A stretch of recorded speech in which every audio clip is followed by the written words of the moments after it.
like always, appreciate you guys coming out and covering Penn State football. A couple things, obviously, from last week. You guys we already went over the UCLA important statistics that we talk about each week. So those have been covered. You guys saw online, I think the players of the game and things like that. The one thing I will say, kind of going back and watching that game, and also during the game, I think they found a quarterback. I think that quarterback was really impressive for his first start as a freshman. He's a big kid. He's athletic.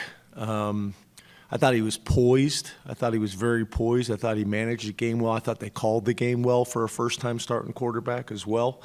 But that's probably the biggest thing that stood out to me, and the rest of the things have already been covered. So I'll move on to USC. USC and Lincoln Riley. Obviously, Lincoln's got a history of doing some really, really good things across his career, both at USC and Oklahoma.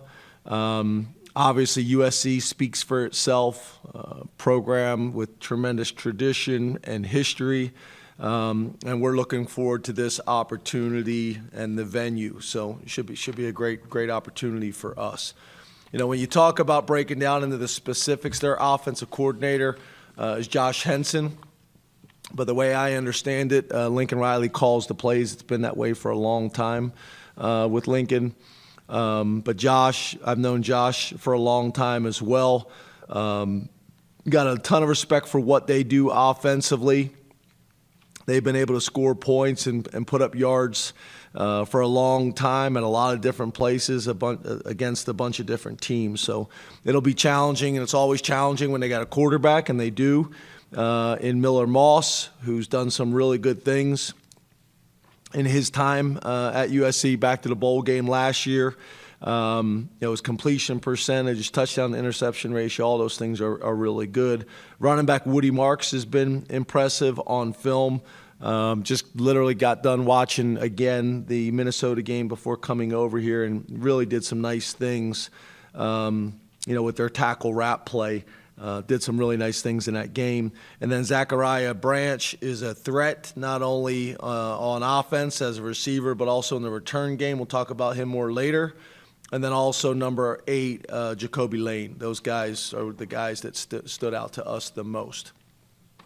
Defensively, Danton Lynn, who we know very well, is a Penn State grad that they hired from UCLA, came across town to them, had a top 15 defense last year at UCLA, and has done a really good job already at his time at USC, changing that defensive scheme and changing that defensive identity. So this will be a challenge. The guys that jump out to us is defensive end number 6, Anthony Lucas, a transfer from Texas A&M, linebacker number 4, Easton Mascarenas Arnold, an Oregon State transfer, linebacker number 18, Eric Gentry, who we know very well, Arizona State transfer, and then safety number 7, Kamari Ramsey, a UCLA transfer. So a bunch of transfers on the defensive side of the ball that have stood out to us. And then on special teams, Ryan Doherty is a special teams coordinator, and this is, I think, a major emphasis in this game, is their punter number 16, Eddie Chapliski.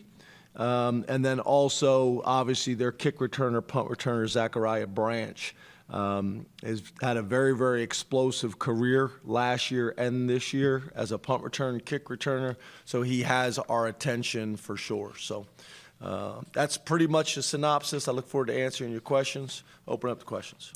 Let's go to Rich Scarcella, followed by Frank Bodani. Good afternoon, James. How are you? Good, Rich. How are you? I'm really good, thanks. Are you getting closer, or are you close to where you want to be as an offense? And do you feel like you've been getting the ball in the hands of your best players, as we heard so much in the offseason? Yeah, I don't know if we'll ever be where we want to be on offense and defense. you're always, as I know coming in here, there's always going to be areas that we're going to be looking at and trying to get better at and being critiqued. I get that. I totally get that. And that's always going to be the case, right? But yeah, I think we are doing a good job of getting the ball into our playmakers' hands. Specifically the guys that have been proven commodities already here at Penn State. I still think there's some guys specifically at the wide receiver position that we have to continue to get the ball in their hands to develop that aspect of our offense. The thing that I do think is a positive is there's been a game where, Omari's made some really big plays. There's been games where Trey's made some really big plays and been very productive. And then obviously Liam this past week and Julian has flashed. So, I think that's helpful. We'd like it to be a little bit more consistent. Excuse me.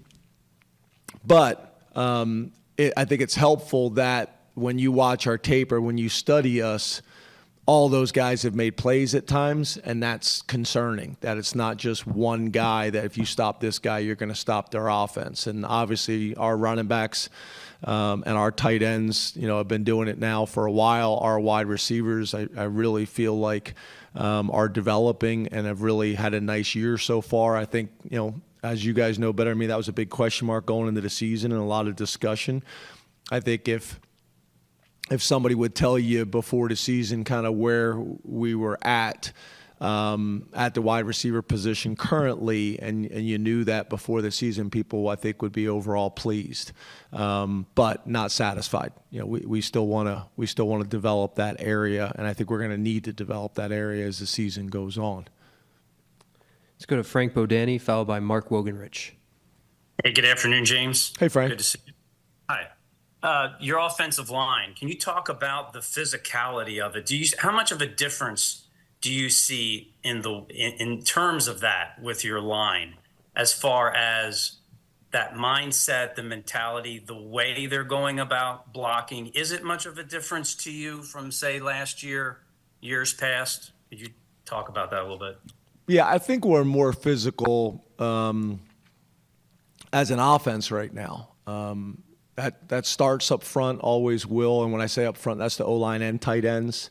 I think if you look at Tyler Warren's blocking physical, Khalil Dinkins had a couple really physical blocks on Saturday. The O-line, obviously, Venga, got everybody excited with some of the things that he's doing. And it wasn't just the motion stuff. He did some other things as well. So, but it's also, you watch our guys on the sideline. There's been some significant runs on our sideline punishing people that has gotten our sideline to erupt.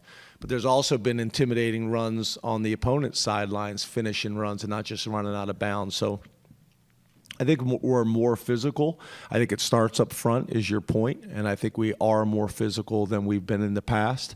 It's something we've worked really hard at promoting. And I think the guys are having fun with it right now, and it's growing. And I think we're starting to build a reputation of being a physical team, which is something we take a lot of pride in. Let's go to Mark Wogenrich, followed by Mike Gross. Hey, James. How are you? Good. How are you, Mark? Good, thanks. What will you need to see from Nick Singleton this week to make sure he can play Saturday? Yeah. Again, I thought he was going last Saturday.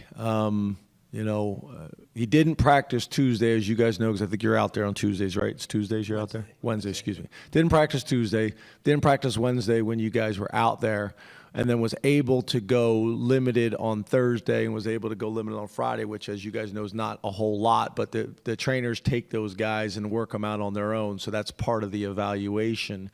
And then Saturday, I wouldn't say he wasn't 100%, but again, we thought he was going to go. So I guess my point is he was very close to going last week. So as long as we don't have any setbacks this week, I would anticipate him going, and I also would anticipate him practicing, Tuesday and Wednesday. But we'll see how this whole thing plays out. But yeah. we're very confident. And I think Nick's very confident talking to him on Sunday that he'll be ready to go. Let's go to Mike Gross and then Johnny McGonigal. Good afternoon, James. How are you? Good. How are you, Mike? Good, thanks. When we look at those availability reports every week from the Big Ten, you've had every week you've had 14, 15 names on it. It seems like more than any other team in the conference. And are you, how beat up is your team? And compared to other teams you've coached, and what kind of challenges does that pose other than the obvious, it's better to have Nick Singleton than to not have him? But I mean, like in terms of player development, in terms of ability to run practices, what are the challenges that poses for you? I guess the first thing I'd ask, Mike, is you made that statement about our team compared to others. Have you looked at that, or are you just saying that? I have looked at that. Okay, yeah. Okay, because I have not, so I'm gonna check that out myself. But yeah, I think I've mentioned to you guys in here that I think we've had more season-ending injuries this year than in years past, and obviously that's not ideal, and that's where the development of the other guys and the depth is always important, but even more important this year.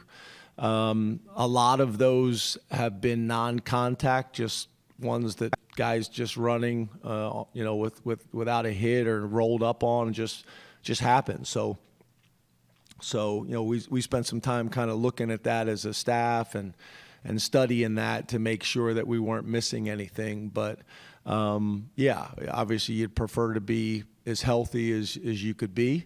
I wouldn't say we're that. As you guys know, I don't talk a whole lot about injuries on the front end, so it's hard to use them on the back end. We just next man up mentality and keep plugging along and finding ways to develop and create depth. And I think Day-Day Lane's a good example of that. He's getting better each week. We're going to need to continue to do that at safety as well as other positions too. But I think there's been some benefits. Quentin getting in this past week and doing some good things in the reps that he got. The challenge is, how do we balance it, right? It's easy just to say play them. But I also want to make sure that we don't look back and the kids don't look back at the end of the year and feel like I wish I would have redshirted. And with the new rules, it allows you to be strategic and try to hold those guys as long as you can until you can't anymore. So that's what we're trying to do. Let's go to Johnny McGonigal and then Neil Riddell. Good afternoon, James. How are you? Good, Johnny. How are you? Good. Obviously, we saw what Abdul Carter did against Illinois. I thought Denai was a handful against UCLA, and then Zane Durant's been a handful on the inside all season long. How would you assess the pass rush, both on the interior and on the edges, so far this season, but more specifically Big Ten play? Yeah, I've been impressed with those guys across the board. I think your point, is a good one in terms of Zane. I think we've gotten used to around here defensive ends being disruptive. I don't know the last time we've had a defensive tackle as disruptive as Zane, and now that makes it challenging, right? You got a guy inside that you're watching on tape, and it's a concern. And now you got DNs on either side that can be problematic, and where are you going to pick your poison? I mean, you can't double them all. And if you do, then your back's not getting out, or your running back, or your tight end's not getting out. And, we do some chipping as well and things like that. But, a lot of times when you keep guys in, people are going to add on. So that's not really always the solution. You want to try to get 5 guys out whenever you possibly can.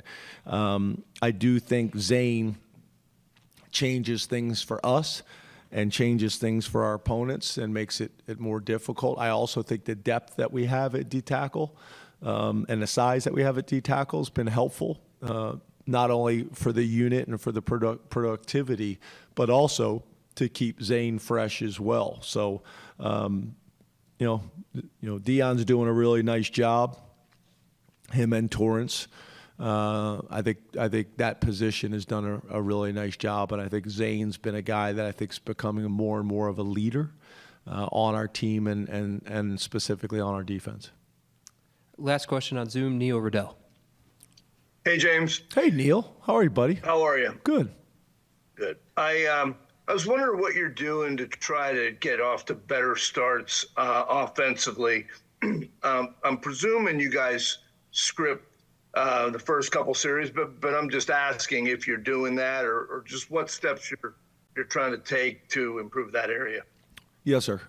We do script opening drives.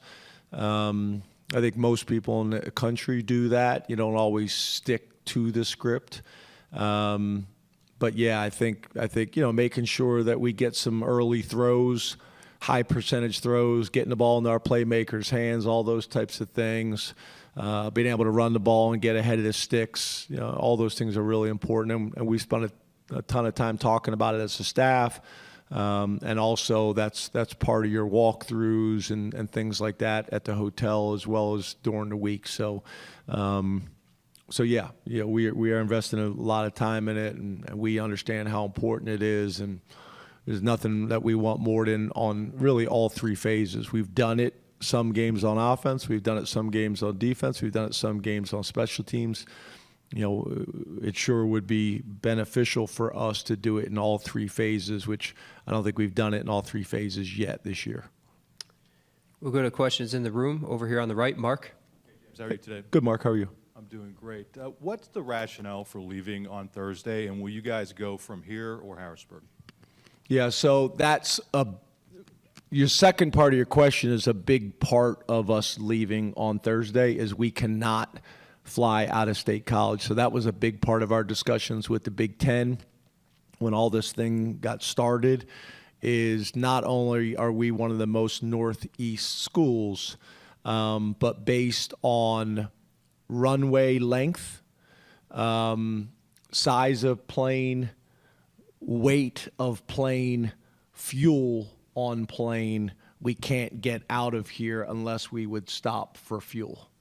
So with that, we got to fly out of Harrisburg. So, to me, that's one of the things that I think we have to discuss is increasing the size of the runway here and the size of the airport for a lot of reasons, for the university, for the community, for businesses, for the athletic department, and for us now that we've, decided to make this move as a Big Ten. To me, that's something that we need to do for a lot of different reasons. But that's a big part of it is, you're talking about adding another 2 hours to your trip on top of the flight. And I think the flight's already 5.5 hours or whatever it may be. So that's pretty much a full day. So that's one of the big reasons for leaving Thursday. So feel good about our plan. But that's a big reason why, and that's something that I think we're going to need to look at addressing moving forward because it does change things for us compared to a lot of other teams in our conference that either, even if they are Northeast, they have an international airport and things like that, within a short distance from campus. So we kind of got the double whammy. It's the distance as well as the airport. In the middle, John. Hey, James. How are you? Good, John. How are you? Doing well, thanks. We've seen you guys deal with some absences at linebacker for various reasons. How would you evaluate how that group has played this year, and do you think it's in a position to be ready to deal with what some of USC does offensively? Yeah, I think to your point, considering all the moving parts, and we've had a lot at that position, I've been pretty pleased with it overall. I think when you talk about, Dakari, the whole story with Dakari, I think he's probably playing better and gaining more confidence than probably anybody anticipated coming in this season based on he wasn't even a linebacker at that stage, and is playing and playing well. Elsdon obviously has played a ton of football around here. DeLuca's played a ton of football around here. Having him back is helpful. And then also, as you guys know, Day-Day Lane coming on at safety now also allows us hopefully to get brain fart. Thank you, Jay Reed. Jay Reed, get Jay Reed back playing the Lion position, which I thought in the beginning of the season he was playing really, really well there. So the depth at safety impacts the depth at linebacker and vice versa. Over on the left, Jared. Hey, Coach Franklin. Hey, Jared. You had 4 games at home, 5-week home stretch, really successful here. How well does that set you up to go on the road and go to California and execute? Well, I think opening the season in West Virginia, which has a lot of similarities to California, right? I do think that helps. That was a tough environment to play in, open the season that way. I think if you hadn't had one of those types of games, you'd be more concerned. I think as a team, we know kind of our identity now. We're in a much different place at this point. We know who we are. They know who they are. The other thing is we got enough film that you're not, guesstimating who they're going to be. There's enough film evidence to come up with a real game plan on offense, defense, and special teams. So I think all those things help. But as we all know, going on the road in general and going on the road in this conference is challenging. So we're gonna pay them and the situation the respect that it deserves, and we're gonna prepare that way. In the front, Audrey. Good afternoon. You mentioned Dantlin in the opening statement. I'm wondering, is there any kind of connection between you guys other than him being here? Like, do you know him professionally well or at all or anything like that? No, I don't know him very well, but I think you guys know I've said this before. Guys from Pennsylvania, guys that are Penn State grads, I track, and obviously the success that he had last year. Obviously he's a guy that we had on our radar and have on our radar. And I want to make sure that I know where all the Penn State grads in the NFL and in college football are coaching, as well as Pennsylvania grads. Pennsylvania people that were born and raised in this state. I think that's an important piece to be aware of when you're putting your staff together. In the back there, Shane. Hey, Coach. Hey, Shane. UCLA obviously had some issues as far as their travel. It would have been a 9 a.m. start for them back home. What are some time difference changes or challenges that you see for your team, and how does this prep maybe differ from, say, if you have a bowl game and you have more time to prepare? So, I'm sorry, one more time. Say one more time. So basically what I'm saying is what are some of the time difference challenges you anticipate, and how does this prep maybe differ from, like, say, the Rose Bowl or something like that where you have more time? Yeah, I think there's 2 different ways of looking at it, right, and approaching it. You got the bowl game where you want to get out there early, get adjusted to the climate, get adjusted to the time, all those different things. And when you don't, then you just don't make an issue out of it. You just go, you stick to your normal routine, you play the game, and you get out of there. I also think this is a time of the year where the weather is going to be somewhat similar. I think some of the challenges with the bowl game is not just the time zone differences and things like that. It may be, or is the middle of the winter here in Pennsylvania, and you may be going to play a game in a climate that's very, very different. So that factors in.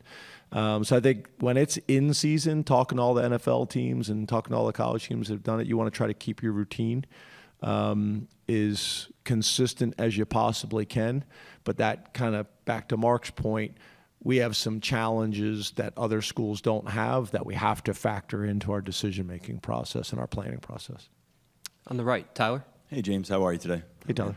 Ryan Barker is a guy that, compared to some of the other kickers, maybe not as much of a known commodity of guys who have started for you, guys who have gotten a bunch of FBS offers, maybe someone who transferred in like a Falcons.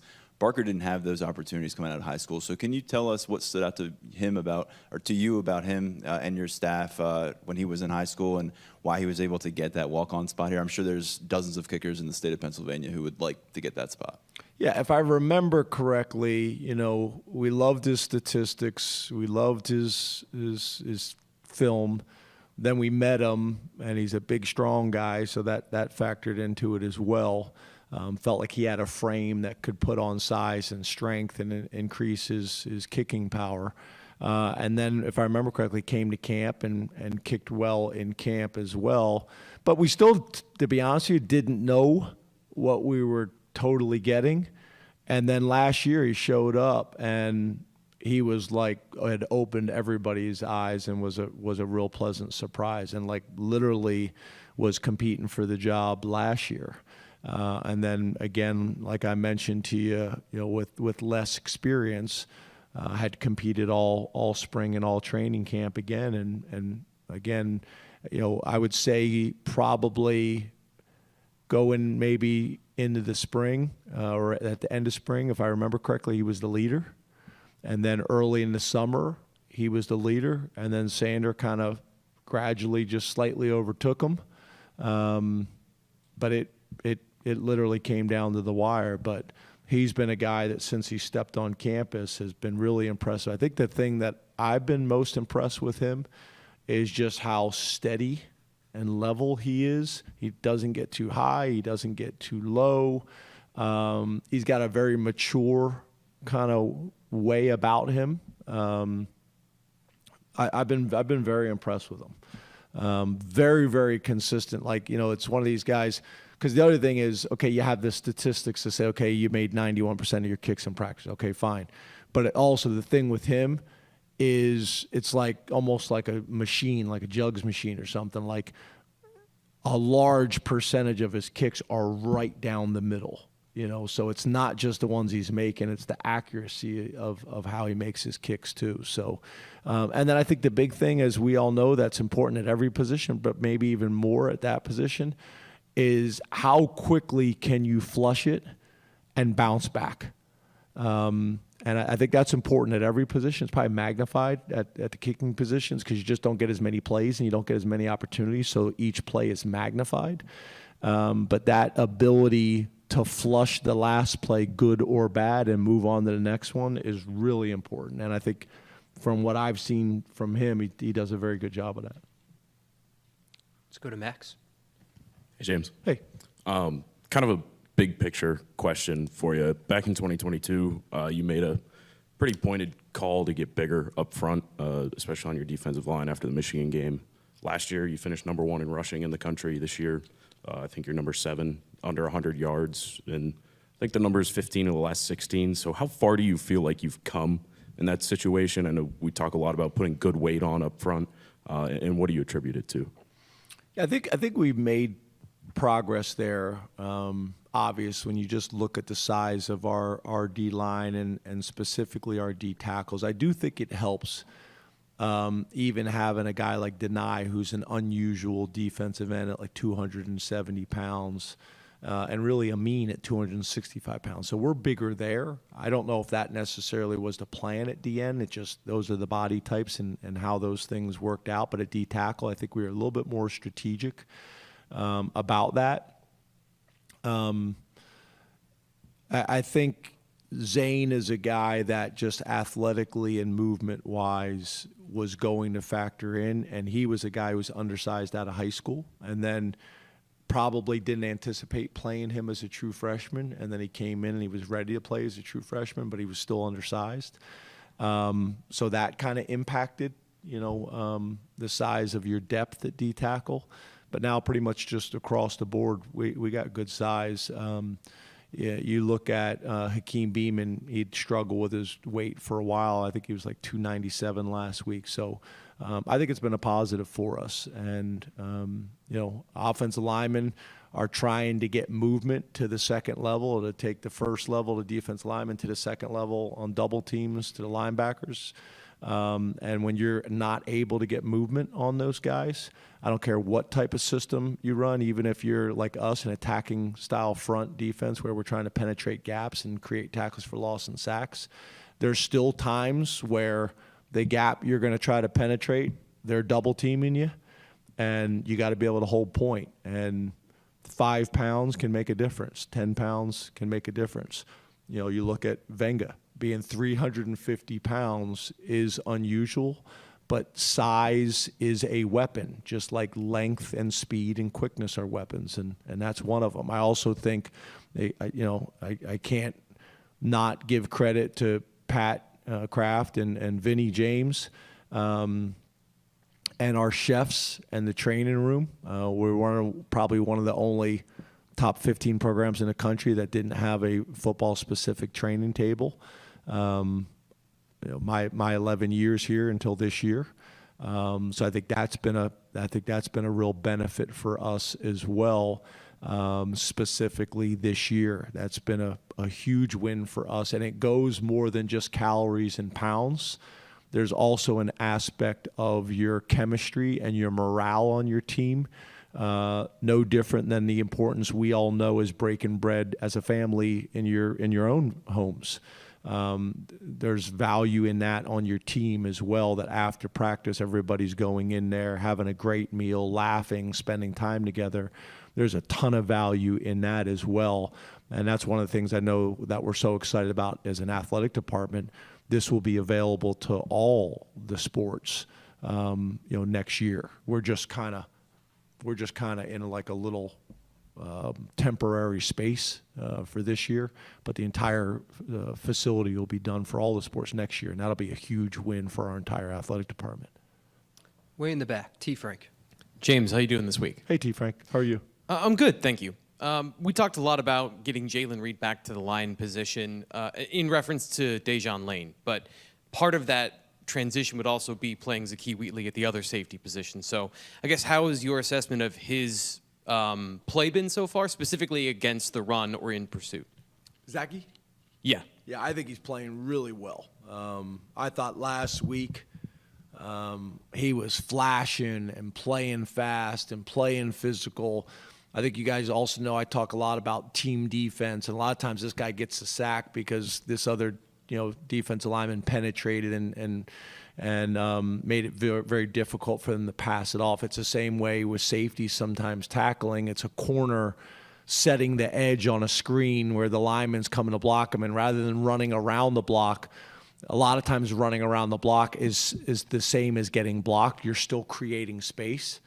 And the corner being able to set the edge and the defensive end pursuing and the linebacker pursuing allows the safety to play fast and confident because they're able to run an alley where the ball's going to hit, not having to make an open field tackle, which is very different in terms of how you approach it. So I think Zakee continues to play faster, continues to play more aggressive and more confident. And again, I think the other 10 guys in the defense doing their job allows individuals to shine, and Zakee's an example of that. All right. Good morning, everybody. Thanks for being here. First and foremost, just want to thank our fans. That's the third sellout of the year through 6 games. I can't thank them enough for all their support and the atmosphere they created at Huntington Bank Stadium. It was electric. And then obviously the field storming at the end. That's what makes college football really special. I know people are trying to get that out of the game, and it's just so fun to see that, stopping in the tunnel and being able to look back. I mean, those are the moments and memories that you create, and had a lot of recruits here, which was really good for them to experience that atmosphere, and just can't thank our student body. And, it was family weekend, so it was interesting as we were driving by, all those family members out there in the yards. Looked like they were still in college, which was great, but they were part of the atmosphere, I'm sure, as well. And just can't thank our student body and our fans and our administration for all the work they do, and the ticket sales and the marketing they do. And so our job is to do everything we can to win football games and put the best product on the field. And I thought we played, all 60 minutes of football on Saturday, and that's what it came down to. I think as we've continued to go through this, you've always asked me, like, what are we going to do? What can you do better? What can you do this? I said 60 minutes of football. We played really good football at times this year. I mean, really dominating football. And we just haven't been able to sustain that throughout the entire game for some reason. And we were able to do it, which gives us an opportunity to beat an elite team like USC. And then it comes down to usually the last play and the end of the game, and we were able to make one more play. And really proud of our young people, really proud of our student athletes, really proud of the team, their response from Michigan, and the ability to flush that, learn from all that we can control, and then go out and have the week they did in preparation, and expect the same thing this week. I had a great team meeting yesterday. We were able to talk about it, what we have to do better. There's a lot of meat left on the bone. I mean, we still have so much room and so many areas we have to get better at, and we have to get better in those areas very, very quickly. And they're able to see it, put their leather vests on, and continue to get better. So it was a great win for our program, great win for our state, great win for our university. And but now we move on and look to be, everything we can do everything we can do to be 1-0 at UCLA. What do you feel like were the keys to your success in the running game on Saturday? Well, I think in the first quarter, I don't think it was as good. I think in the second, third, and fourth quarter, it was really good. I think when you watch our offensive line in the first quarter, I'm not saying there's a feeling out process throughout a game, but they're going to do some things that they get coached too. They're not going to just be where they're supposed to be and stay there and please don't move. They're going to do everything they can. But I thought in the second quarter, we came flying off the ball. Third quarter, flying off the ball. Fourth quarter, flying off the ball. I think our backs ran with legal violence, behind their pads, low, delivering blows, taking it to the defense, setting the tone of what the game was going to look like at a very early stage. I thought our tight ends blocked well. We had multiple wide receivers be players of the week for their blocking.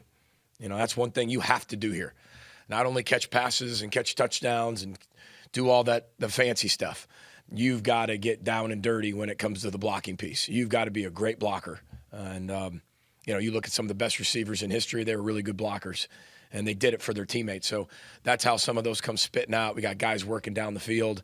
And I thought Max did a tremendous job of getting us in the right play. For the second week in a row, you're playing a defense that is very unpredictable. And the preparation that is like preparing for ghosts, but the ghosts are there. You just can't see them. And so you have to be able to figure out where they are. He did a tremendous job of getting us in the right play. What doesn't get enough attention is his brain.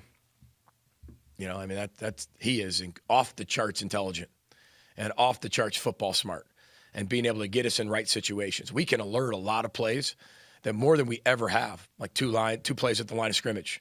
I mean, we've never really been able to do that, and he can do it, and it's a compliment to him. And I'm not saying we couldn't do that with the other quarterbacks, because it's our choice what we do, but the effectiveness he has by doing it is really impressive. So I think that's all the contributing factors.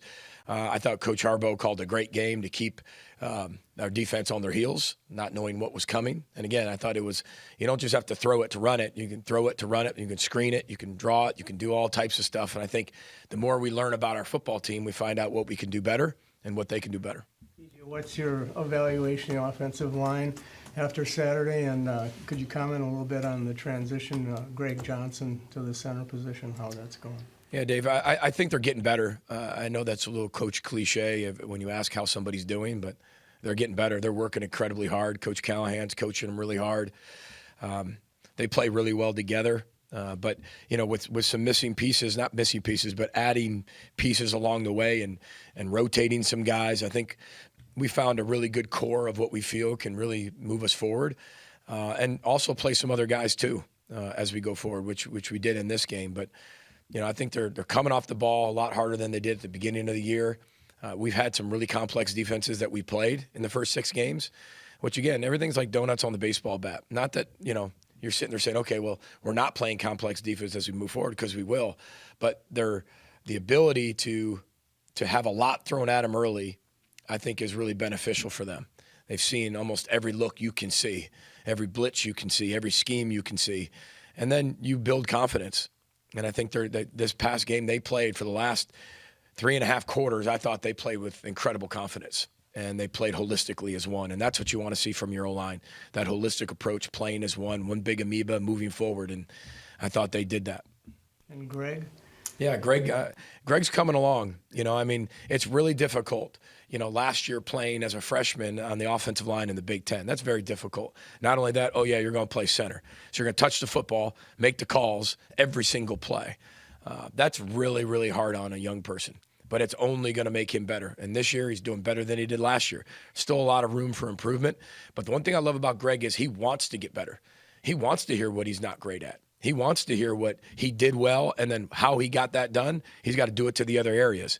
He's an incredibly I mean, he's very, very, very coachable, and you want that with your offensive line, especially a guy that's going to touch the football all the time. So I thought he had a way better game than he did at Michigan, and he's just going to keep taking those next necessary steps forward. Has John Joyner developed into a rusher where he gets held a lot? They have to hold him at times?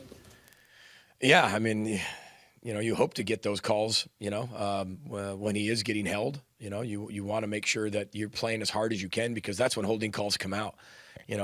I think holding calls happen when the defensive line's playing as hard as they possibly can. If nobody's really playing hard over there, the hold, it doesn't look like a hold.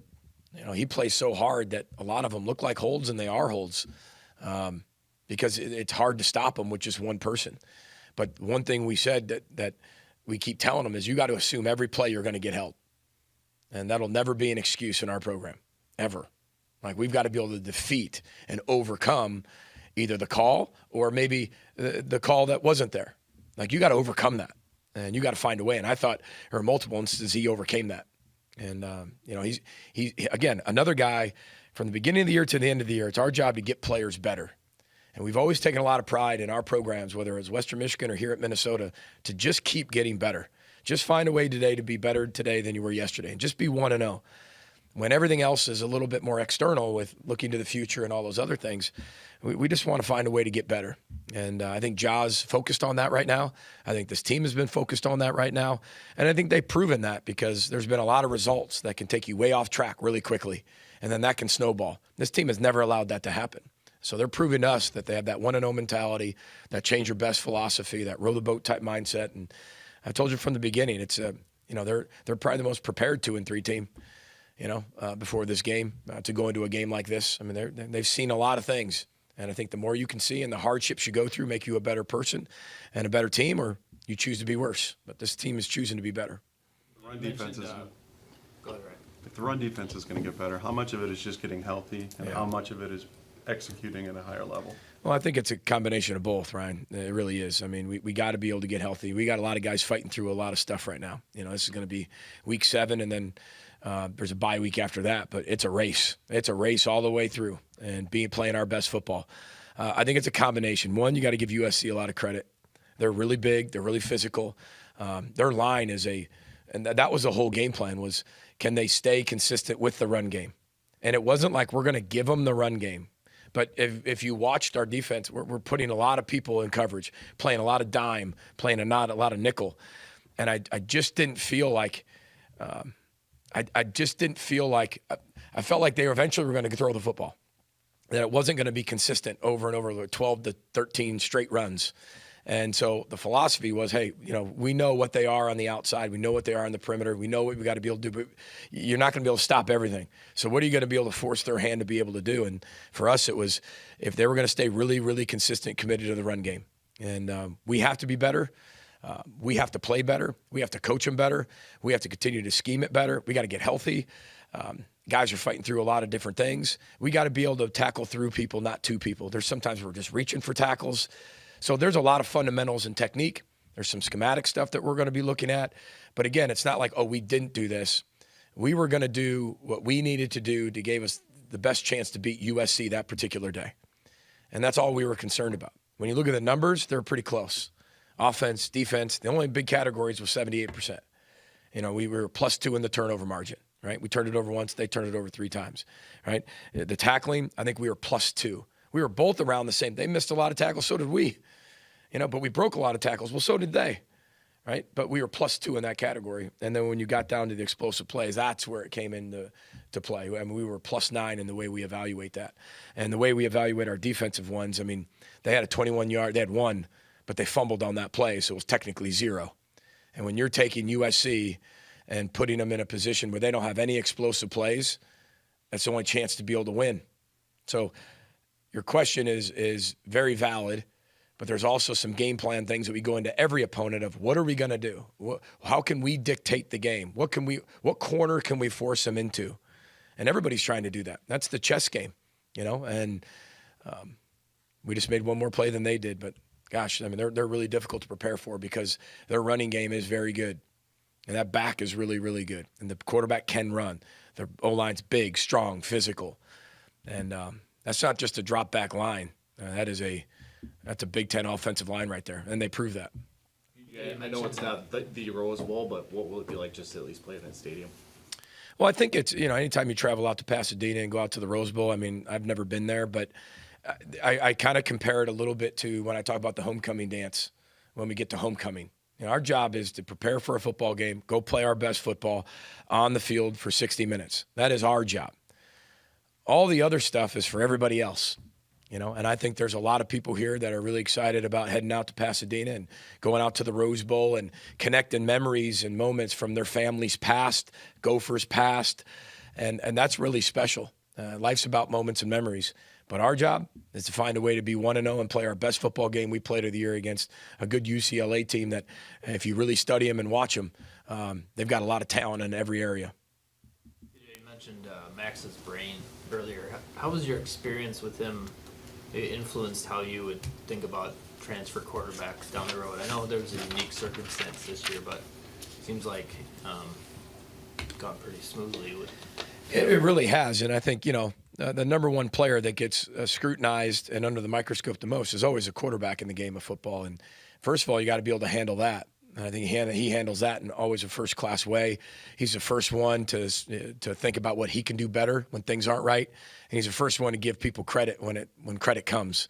That's a very unique quality to have and find if it's authentic. Anybody can say it, but can people actually do it? There's a big difference between knowing and doing. And he knows it, and he does it, and it's real, and it's authentic, and that's who he is. So anytime we're looking at a leader of the football team in the quarterback position, that's going to be the number one trait. Can they handle the position mentally, physically, emotionally? Can they handle that piece that comes with the position? And I think he's done that. So, of course, when you're looking in future quarterbacks, guys within our program right now, I mean, Drake Lindsey's just studying Max Brosmer, and he's got so much he can learn from him. And as you continue to go, but that's what you want from day one. And all the other stuff's great. We talk about accuracy and arm talent and the ability to feel the pocket, create the second play, get us in the right play. But Max's brain, he processes at such a high level because he prepares at such a high level. He's really smart, but I've seen a lot of smart people that can't process and function that quickly. I think that's when you see really elite NFL quarterbacks and you see average quarterbacks. It's the processing level. How fast can they get to the next read? Because whatever hole that you just saw in the NFL that was that big, well, now it just became that big by a millisecond. And so that's one of his greatest traits he has, and he's a great leader, and I'm glad he's our quarterback. EJ, how fun is it to see Coy almost set a standard now for impacting a game, Michigan game, the punt return, for instance, and had some big plays Saturday night, including the interception. It seems like he's setting a standard to impact a game. Yeah, I mean, he's a great football player, and he's just scratching the surface, Dave. I mean, he really is special in the way that he approaches the game.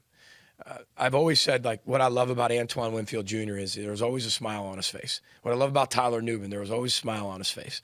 There is always a smile on this kid's face. Not only there's a smile on his face, there's always hope in his eyes.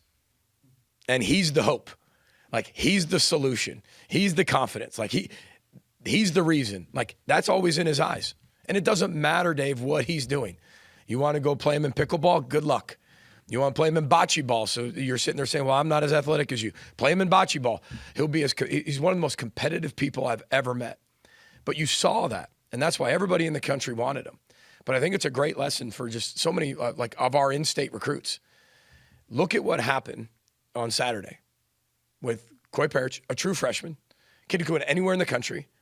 I mean, listen, nobody's crowning him anything. People are lifting him off the field. Our student body has got him on their shoulder, him on their shoulders. That doesn't happen if he goes other places, in my opinion, especially as a freshman. And that moment, that memory, and what he's able to do and the impact he can make. Think about and we've had so many in-state kids been able to stay here and have great experiences and do a lot of similar things, but he's the most recent example. And so when you're looking as a 25, a 26, a 27, that's what we tell them. And then it's one thing to tell somebody something that's like, well, look, and I'm not saying everybody is that, but if we're recruiting you and you're in state and we're talking about those types of things, that was living proof staying home and what that can do and that environment that we've created. And I think that's really special for the state of Minnesota. And Coy's playing at a high level. And here's the thing. He can play at even a higher level. And he's making plays when they present himself, but the attention to detail within the fundamentals, he can continue to get better. The scheme, he can continue to get better in that. But he just has this football sense. He's not perfect, everybody. Like, nobody should ever expect perfection from any one of these players or myself. We hold that standard, but nobody's ever going to reach it. But he's going to have highs and lows and ups and downs, but he's going to do it with a smile on his face and a real competitive spirit, and that's all you can ask for. AJ, I always talk about the importance of finishing drives. We were 2 for 2 on 4th down and 4 for 4 in the red zone. Can't get much better than that. Yeah, I thought that what we didn't do well on defense was we didn't create enough 3rd and longs. USC's 3rd down offense was better than our 3rd down offense. But to your point, our 4th down, we kind of spin into our 3rd down percentages as well at times, because it's not just 3rd down, it's the end of the possession. What happened at the end of the possession? Did we have to punt or did it continue on? That's how I look at it. So when you throw that 4th down in there, I think we're close to 50%, which is a better statistic. But our 3rd down defense has to get better when it comes down to, being able to get off the field and create 3rd and longs. But playing one of the most explosive, best offenses in the country. And we've played some of the best offenses in the country. We've played some of the best defenses in the country. And, we're finding out a lot about our football team very early, midway through the season. We found out a lot. And now we have to apply those lessons. And that was a whole lesson yesterday. It was just apply everything we've learned. Don't judge. Don't stop. Let the other guy get tired, and let's go. Like, we have to go. We have to get better. And they were able to do that. So, yeah, and that was going to be important. You cannot waste opportunities when you're playing a team that's ranked in the top 12. I mean, you can't. I think that's, I think you guys are all, you know enough about football to understand that, right? And I thought, they had one opportunity where they missed a field goal. That game came down to the takeaways and the missed field goal. Because everybody's going to be talking about, well, if you would have done this and if you would have done, that's all hindsight. You've got to execute while it's called. I would never have loved to fumble that ball. And we feel like we gave them 3 points when we fumbled the football. That could possibly be a 6-point swing with a field goal for us and a non-field goal for them. Could have been a 10-point swing. No field goal for them, 7 points for us. And I felt like we were managing what we were doing very well. I mean, it was like 50-some seconds. It was perfect. Still had our timeout. We were going down the field. I think we were near the 40, 45. It was perfect because we did not want to give them the ball back either. You're as a head coach, you're always thinking not about just the possession right now. You're thinking about the next possession, and then you're thinking about the next possession after that. You've got to be 2-3 possessions out when you're making decisions. And, it was good that we scored, that's for sure. What do you see from UCLA? Yeah, I mean, we just started them last night, but I'll say this, and not sure which quarterback's going to play, but they got 2 quarterbacks that can win games. One's a really good athlete, that is more known for his passing. The other one's a young player that's getting an opportunity as a redshirt sophomore of going out there and doing his thing like he did last week. And he can do it with his feet. He can do it with his arm. He was really accurate, made a ton of plays for him last week. So we got to prepare for both. They got an experienced offensive line with a lot of returning starters. They've got really good skill on the outside. They got possession receivers, guys that can move the sticks. They got guys that can be explosive. They got a deep backfield on the defensive side of the ball. They're deep in a lot of positions. I mean, they fly around. They play with incredible effort. They're good up front. They're big up front. 2 inside guys are really, really tough and big. And I know they're going to get some guys, some back this week too. So, still in the early stages of us evaluating them and looking at them, specialists that are really consistent. So we got to play our best football. Every week from here on out, it's going to call for the best football game we played all year, period. And that's the message to the team. That's what it's going to continue to be. We have a lot of data that we have to respond from, and we need to do that in practice and during the week and then get it done on game day. Final one for Coach, or is everyone all set? Is there a teaching moment for Wally there with that late penalty? Yeah, I figured somebody was going to ask me that. You could have just shut that off. I'm just kidding. You know me. Like, what we talk to our players all the time about is celebrate with each other, celebrate with the team. And I think that in our world right now, I think, we're talking about everybody should, express themselves, rightfully so. but we're allowing some things to maybe happen, some things not to happen. Sometimes we're flagging a particular move, sometimes we're not. And so our whole thing to counter that is don't leave it up to somebody to interpret something the wrong way, because they're only seeing the action. They don't know what you're doing and who you're doing that for and what part of the new age society move that is, or what dance move that is, or what thing on TikTok that is. They have no idea, right? They're just seeing a movement, and they're leaving it up to themselves and saying, is that proper, or is that a unsportsmanlike conduct? So don't leave it up to somebody else. Celebrate with each other. It's a great learning moment for our team. It happened to a very experienced player, right? And we're not going to say, well, it was just this or it was just that. Again, you left it up to somebody to be able to dictate the game by something we did by ourselves for ourselves. And that's a great moment to learn of why we say, remember, anybody can ever ask me, why do you do this? Why do you teach the way you do? Why do you have the culture you have? Why do we teach them celebrate with your teammates? As long as it's not choreographed, because that will get a flag too. But celebrate with your teammates, that never gets called. But when you all of a sudden step out of sight of that and make it a single movement, it draws all the eyes to you. And then somebody's going to determine whether that's, like I said, appropriate or an unsportsmanlike conduct, period. So we learned a lot from that. And, I'm glad that didn't cost us. Thanks, everybody. Row the boat, Sky Mile, go Gophers. Thanks. Afternoon. I don't know. It's been not been too long since I've seen you guys. So, no, it was so kind of just recapping and things like that. It was, as good as what I thought in a lot of different ways. And so there's a lot of guys that got a lot of action, a lot of guys that stepped up after watching the film, and really was an impressive day and a day that we needed in a lot of ways. So I know for myself, I just bring it back up to the 41 seconds to go in the end of the third quarter, and I was trying to communicate to our offensive coordinator to run the football so that we could get to the fourth quarter, and for the first time I could head down and enjoy jump around a little bit. Wanted to get down there closer to the student section and put our team down there for the start of the fourth quarter. It didn't quite happen. And then on 3rd and 10, we break it and score a touchdown. We still got to kick off and go the other direction before we can get to the fourth quarter. But after watching and things like that, it was a really, really good day for a lot of people, for a lot of us. Like I said, we had some adversity. We had some situations that we had to react to and handle, whether there's interceptions, whether there's red zone stops defensively. But then there were a lot of opportunities for some younger guys even to get in there and play some significant ball. And it was great to get those guys and see those guys and let them, kind of perform a little bit on Saturday. So good things to build upon, and I think that's where we got to continue to grow. We know this is a mountain. We know this is a mountain to climb, and we've talked about it. We've kind of put that in front of us.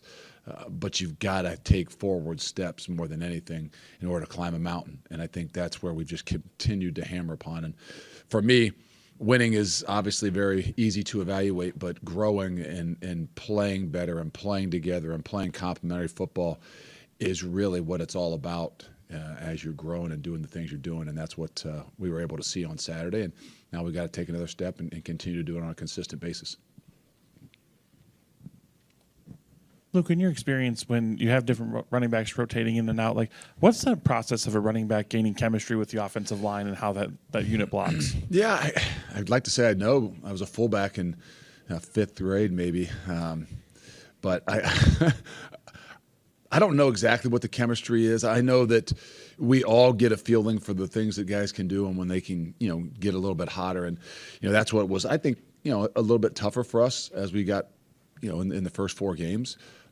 I remember all the way back to being at Cincinnati and kind of saying the same things and trying to figure out what guys give us not just the best chance to have success, but, like I said, how are you running things does have a little bit to do with, the guy that's actually being handed the ball and what their strengths are and what they do really well and their opportunities to see more of those guys in front of them. So there's a combination, just like it is with the O-line guys. Those guys have got to find, got to work together. They got to get it in a groove together.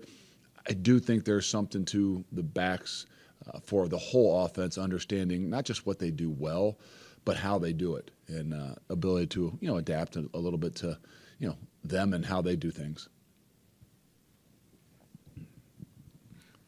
Luke, you often talk about building that depth, being able to rotate guys, and I guess I'm wondering, as far as the team goes, offense or defense, what position groups do you feel you're close to, or you really like kind of the rotation that's in place, at least at the moment, in terms of snaps? We've talked a lot about the running back spot. I mean, I think there's good problem to have. You got some depth there, so you're trying to figure out what's the best rotation, what's the best amount of snaps. D-line wise in particular, both at the edges and inside, we've done a good job at rolling. I think we did a better job this past week. Nobody's played over 45 snaps or 40 snaps in a game, I think. I still think that we're trying to figure, some of those spots out. It's not as easy in other spots. We've rolled at the middle linebacker spot a little bit more than maybe I thought, because Jake Chaney and Tackett's played in there a bunch and early on as well.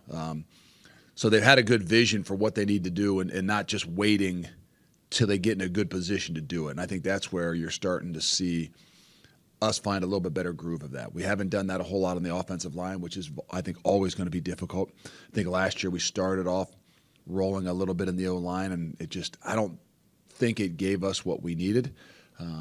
So I think every position is a little bit independent of that. We're all trying to build the depth.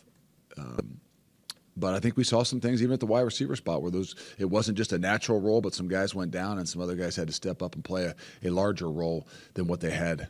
So I don't think there's one group I could say other than maybe the D-line that as we went in knew that we had to consistently make sure we got ourselves into a role and find ways to figure out how much guys can play and where do they play their best. The other ones are still, an opportunity, still trying to figure it out. Right? I mean, I think the safety position is probably one of the only positions with Hunter and maybe Preston that are the guys that are playing, 90-some% of the snaps. But I think everybody else other than O-line, there's a decent role. Luke, when you put up 52 points, it's obviously a good day for the offense. How much do you weigh whether you're turning a corner and you found something in this system for the rest of the season versus you did it against a team that's struggling? Yeah, I think there's both. I think that, you got to find and see and feel the positives, and when you give guys opportunities to make plays, they start to recognize not only can they do it, but how they can do it. So, again, I think the thing that I'm happiest about watching, being out there on Saturday, watching it on Sunday, and then moving forward, was there was a lot of growth. Growth led to some big plays in the game, and growth led to maybe a lopsided win. But it wasn't something that was just kind of handed to them. I do think that, only being 21-6 at half and in a situation where the middle eight, you really did a really good job in, which made the difference in the ball game. It allowed us to, have those things where we, had to really work at it and find some ways. And so I think you gain confidence from both, right? From, putting up points and seeing big plays. But as you watch it on film, I think you gain more confidence from the consistency in the way that which you did things. Hey, Luke, you talk about, being able to play, obviously, a lot of young guys. Kevin Haywood, 34, 35 snaps. Going back, just what stood out about his performance, and how can that be something he builds off of? No, it was in a time where even the head coach was looking and said, whoa, hold on, what we're making rotations now. And obviously it was a little bit of a situation with Jack that we had to, but it put him in a great opportunity, but it put him in a situation where, he had to play. It wasn't, a situation where, hey, we're just going to run the football. We're going to do the things that, we've done the first day or second day of spring ball. It was like, look, man, we're still in a battle here, and we've got to see what you got. And I thought it was a good one for him too, because it was a team that was a little bit more consistent in what they were doing. We knew a lot of the looks that you were going to be, and they're tough looks, they're bare looks, they're fronts where they're going to be pressuring. But on a young guy, I think it was a great kind of opportunity to get in there and recognize the things that you're still seeing, because it's the 35th play of the game. It's the beginning of the third quarter. It's not a young guy walking in not knowing, the second series of the game, okay, what's been going on? You got the iPads and things. So I think there was a really good transition for him to be able to walk in there, have some confidence, and play well, and he did. I think this will be the second straight game y'all play where both starting quarterbacks are transfers. I think more than half the Big Ten starting quarterbacks are transfers this year. Has it surprised you just how many schools have gone to the transfer portal to find starting quarterbacks, and why do you think it's been the case? I don't know. I think for some of us, just like them, you're new coaches, right? I mean, you're second-year coaches. When you walk in a place, sometimes, for us, I don't know if it was like that for them, that there wasn't a whole lot of things sitting there, right? Whether, guys left, because of the change, or maybe they hadn't done a good enough job at keeping that room full, or maybe there's a change of system. So there's a lot of different things, I think. So that combination with, obviously transfers, that combination with, some of these guys that are even, 5 stars, 4 stars out of high school that go someplace and don't want to sit, right? And so they're anxious after a year or two to move on. Gives you an opportunity to take somebody maybe with a little bit more talent than you think you got on your roster. I don't know that it's going away. I think this position in particular, everybody understands and knows that in football, I don't care if it's college football, NFL football, high school football, the quarterback position is critical in everything that we do. And there's not many teams today that can get by without having a guy at that position that can make plays and run an offense. And it wasn't like that, I don't even know, even 15 years ago maybe. I mean, obviously, once Nick Saban at Alabama said that good offenses beat good defenses, I think everybody kind of recognized, like, you can't just win with defense anymore.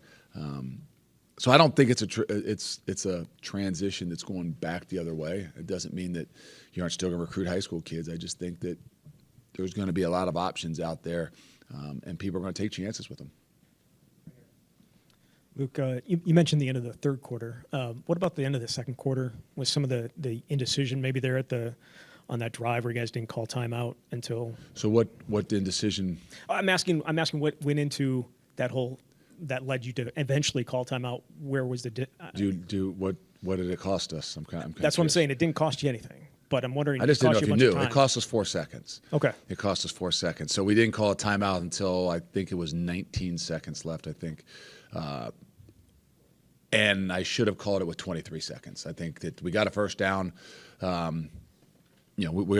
We're in a position where, hey, if you can snap the ball with 22 seconds, then you're not going to spike it.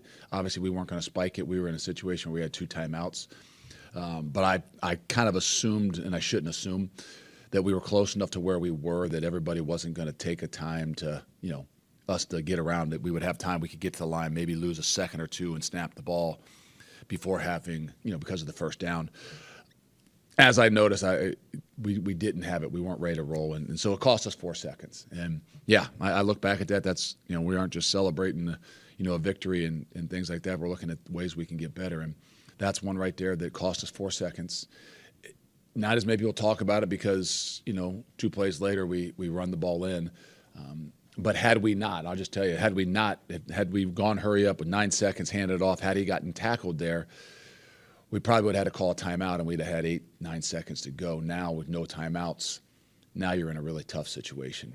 So had we saved the 4 seconds, even if we didn't make it on that ball, we handed off where Tyree ran the guy over and scored, we could have had 13 seconds. We could have called a timeout with 13 seconds, used our last timeout, and still felt like you had 2 plays to go. So it didn't cost us in the long run because we scored, but initially it cost us 4 seconds, and could have been something where we wouldn't have had the opportunity to take the shot at scoring a touchdown and would have had to settle for a field goal and could have been different. Look, you've said before Mabry has to be ready because he's one play away, got his first snaps. What's your assessment on where you think he's at from where he was in the spring based on the conversation? Well, he's a lot further than he was in the spring. He's a lot further than he was in fall camp. And I've talked about the tough situation for him was those guys were battling in front of him, so he wasn't getting many opportunities to even run with the twos. He probably had a handful of snaps in all of fall camp with the twos.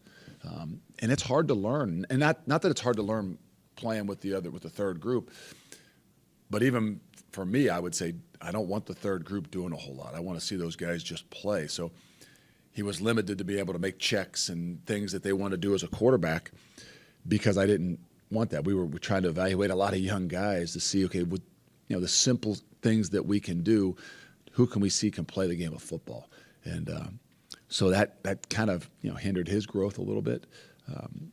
But I think even in the last 4 weeks, I've seen an incredible growth and just the knowledge of the game, his ability to go out there, practice, we try to put him under pressure and him to handle the pressure of the things that we're doing in practice and be successful with it. So he's on a really good track. He got his first opportunity to go in there on Saturday. It was a situation where, look, we're not trying to, even though you want to get a young guy some opportunities, it's not, I don't think it's the right thing to do to just say, hey, open it up and, let him sling the ball around a little bit, let him make checks. He was going to throw the ball one time. So it's just one of those situations. But the game experience, being out there in front of the crowd, like there's some things he did a really good job of and how he handled it.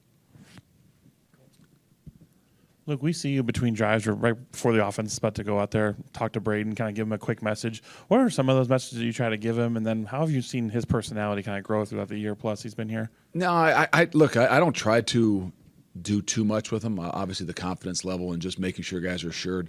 If there's little situational stuff, I'll remind, right? I'm, always in the idea of, hey, let's make sure we take care of the football. You got enough people around you. This isn't all on you. But really, it's just it's positive encouragement, making sure they understand you're there and you're a part of everything that they're doing. And there's a lot of things that go on within that game. That as a coach, you're watching, and it's not just the game itself. It's body language, it's demeanor, it's how guys handle and react to things. And I thought it was for me, truly evaluating him after the 2 interceptions was a big deal. And how he handles it, how he goes back to the bench, what he does when he goes back to the bench.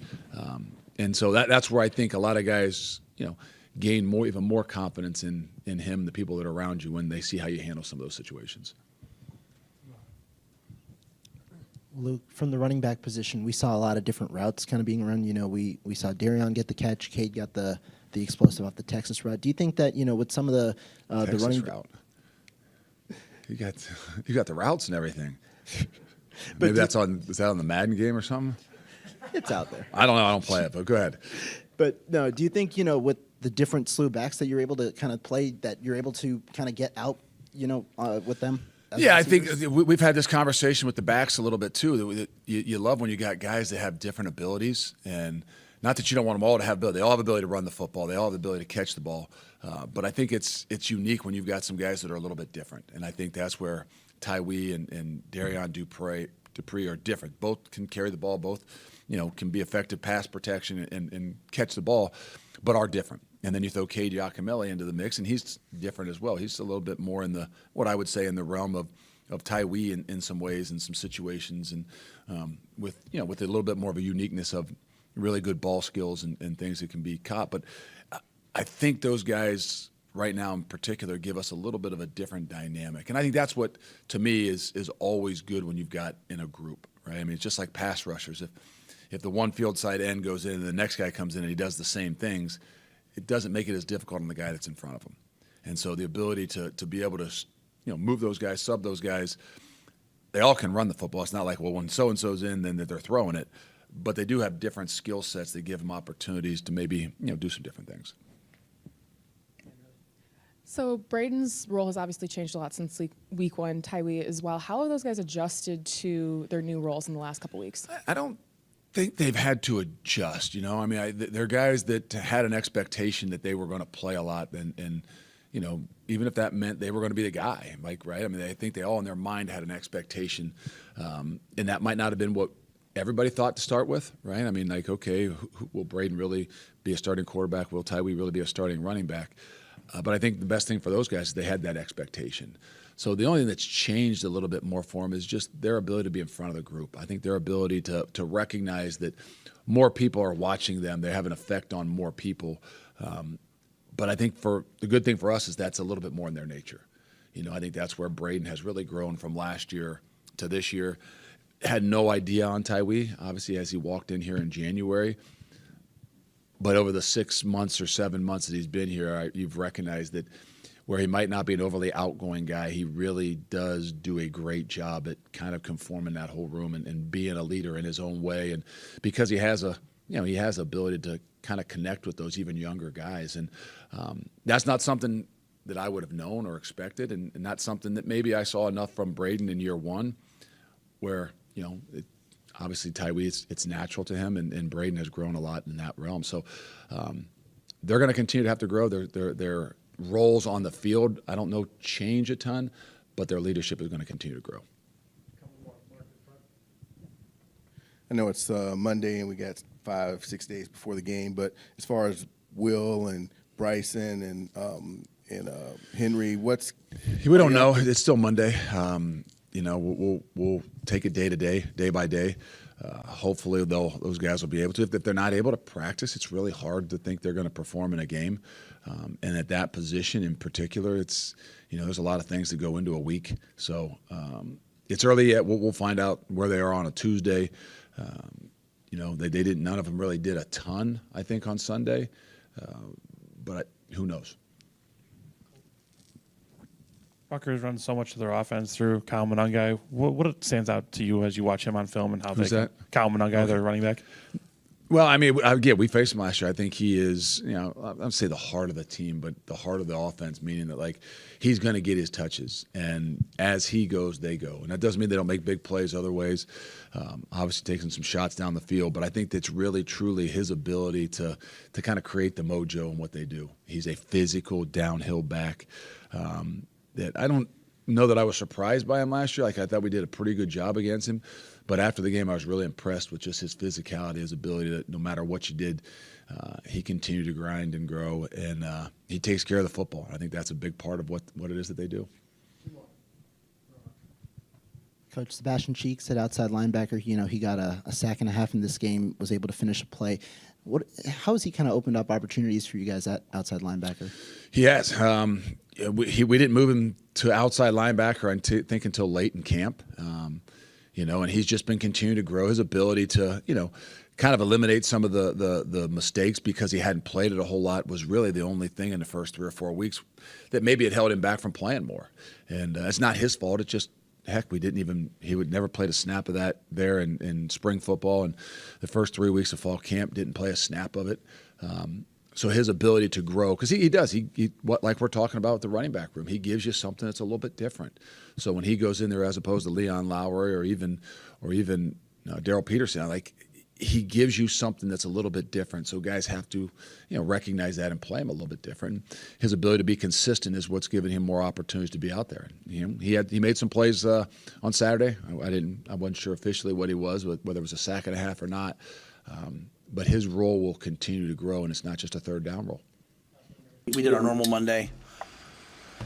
We replaced the afternoon meetings with study hall, so guys can get not caught up, but get a good jump academic. Someone's phone. Still recording. We'll practice Tuesday, Wednesday, Thursday.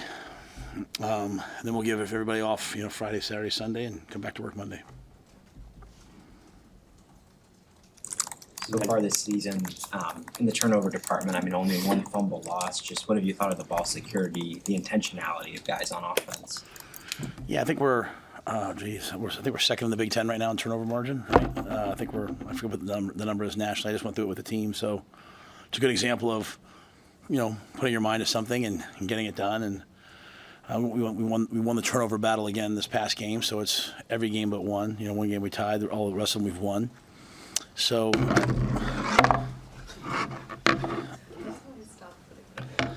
I got it.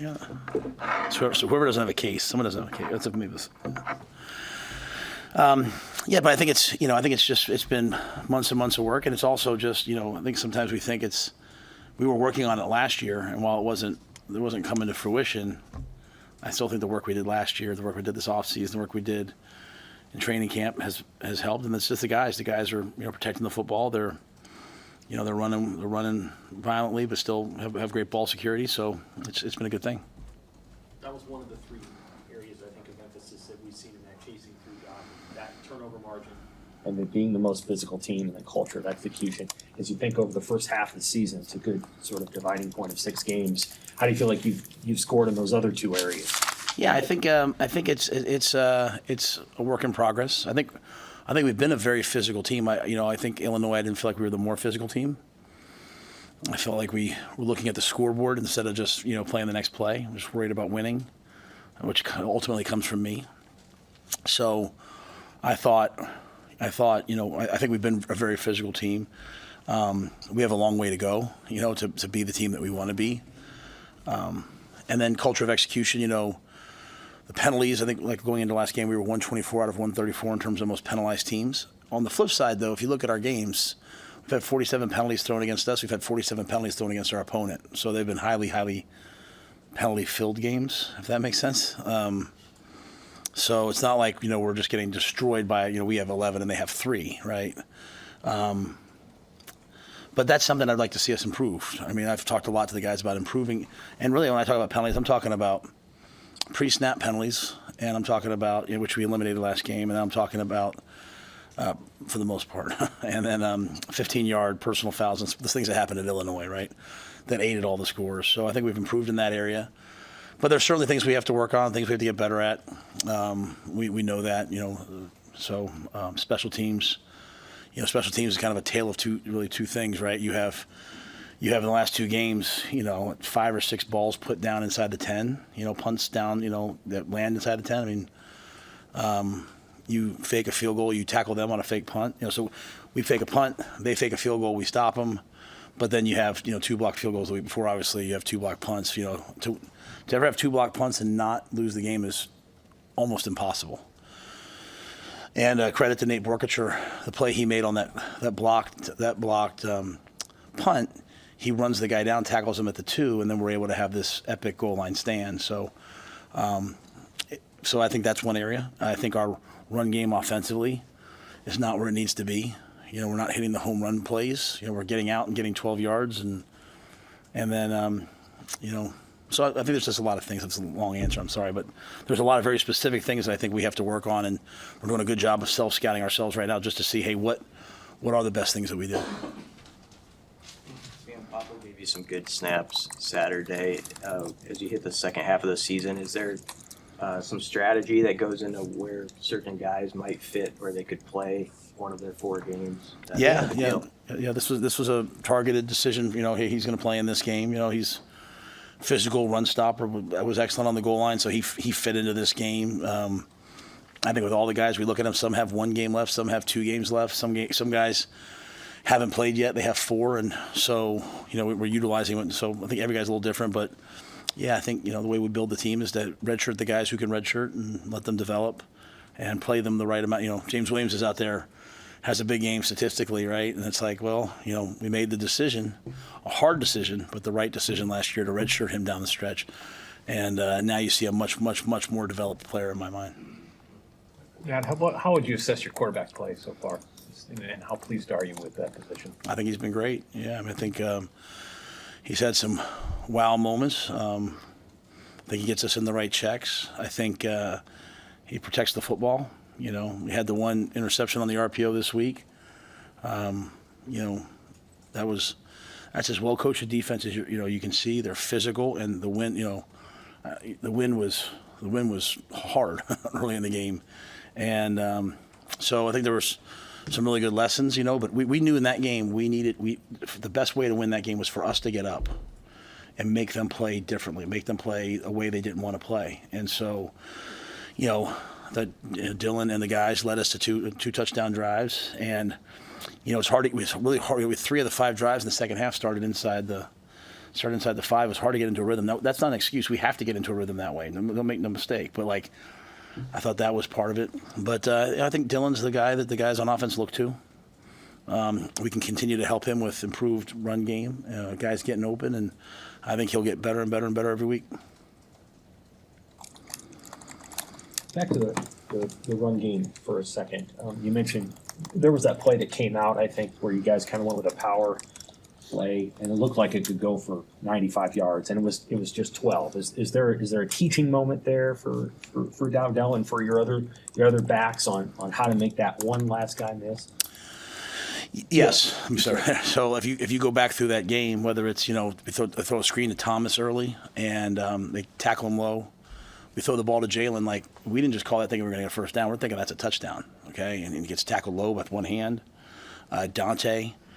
And yet you go back to the Illinois game, our defense was struggling. Our offense just up and every time they scored, we answered. Guys made plays, right? So, I'm not a, hey, just do your job guy. I'm a hey, do your job and then go make a play. And so part of that is, not getting tackled. And we've gotten tackled low a lot through the first 6 games. And so it's a unique balance in that we didn't tackle great the last 2 weeks at the level I wanted us to. So we went live versus scout team on defense on Tuesday and Wednesday. We tackled to the ground. And, it's easier to do because, you're doing the tackling. You're probably not going to get hurt. And we tackled much better. After the first 2 drives, we tackled much better in the game than we ever have this year. On offense, it's hard to say, hey, go tackle these guys, right? Go in there and hit Fedoni at the ankles. Go in there and hit, Emmett at the ankles. So you're trying to always do it in drills, and it's just not manifesting itself at the level I want it to. So part of that's me, right? Part of that's us coming up with a strategy and practice. In that play, Dante stiff arms him, and he kind of stiff arms him, and we need to stiff arm him. So the week before, Washington made all those safeties miss and had 207 yards rushing. I also know, though, when you face a team led by a good head coach, if they give up a ton of yards rushing, they're not giving up a ton of yards the next week. You better be ready. And so, they played really well on defense. But that's a major area for us is those 12-yard runs have to start being 50-yard runs. What do you see her right? Just his continued play. I mean, what has he given you, and how do you manage that? Maybe if Tommy Hill is back in the lineup in Indiana. Yeah, well, Sierra's done an excellent job, and he's competitive. He's tough. He's smart. He's helped us on special teams. He made that play on the back fade of the goal line. Where he reached back and went and made a play. Kind of going back to what we were just talking about. The goal line stands weren't great calls by Tony. They were good calls by Tony with guys making great plays, right? Giff has the tight end man-to-man. He's ineligible, so he just runs right through and hits him, right? Just Sierra picking a ball off, knocking a ball down, just elite focus. So Sierra's really helped us, during this time with Tommy. As they come back, I think it's probably too early. We obviously are always talking about, hey, what can we do? How can we help ourselves? But I'm not sure that I'm ready to know that yet. But we hope to get Tommy back, and we thought he was going to play in that game up until kickoff. As he was running out, just couldn't quite go. But again, we have Sierra, so it's not like we're forcing Tommy to come back too early, right? Like we want him to come back and be healthy. So hopefully Tommy can have a good week of practice, and then between those three guys, we'll rotate him around. What specifically did you see on those block punts, and how determined do you see guys within that operation to get that fix coming out in the second half of the season? Yeah, the first one, I'll say who I usually won't say who it was, but I'll say, just Giff just blocked the wrong guy. I say that because I don't think anyone here would question his determination. It's not any of those things. It's, they brought the gunner in, he just missed it, right? And then they had a couple long runs. He came over to me. He's like, I got it. I messed up. I got it. And the second one, personal protector just didn't make the block. So, they challenged you in every regard. And, again, if I could go back, I wish I'd have faked the punt the first one, because we knew they were going to do that, and we knew the corners were just going to sit there. We knew we were going to be able to throw it. It was a little challenging to say, hey, let's go throw it in that wind with our punter, but I believed in Brian. And, I wish you guys could have seen. One of the best things I've ever seen is, this kid gets hurt. He can't even move. He's out there on the little practice mini field, that little AstroTurf field out there at halftime, and he's throwing just to see, can I get my back loosened up to go throw, because we're going to throw the throw. And just found a way to get it done. So I think all the guys recognize that, hey, this has to improve, but it's also my job to show them, like, hey, we have to eliminate the catastrophic things, because the other things are all they're all trending in the right direction, right? Like our kickoff coverage is improved, like they just obviously they fair caught them, like our kickoff return didn't have many opportunities obviously for that, and. Punt rush, we had a chance to go. We got close to blocking one, and Buscini again flipping the field. That last punt was as big a play as I've been a part of. And again, him faking that punt, they then didn't come after us again after that, right? So that was as big a play as that was. It flipped the field. Then the next punt, he puts the ball down at the 5, and then they never really rushed us again. Because that last punt, I was scared to death that they were going to come through. They're sending one more guy than you have a blocker for. At the end of the day, like, your punter's got to get it off. And, the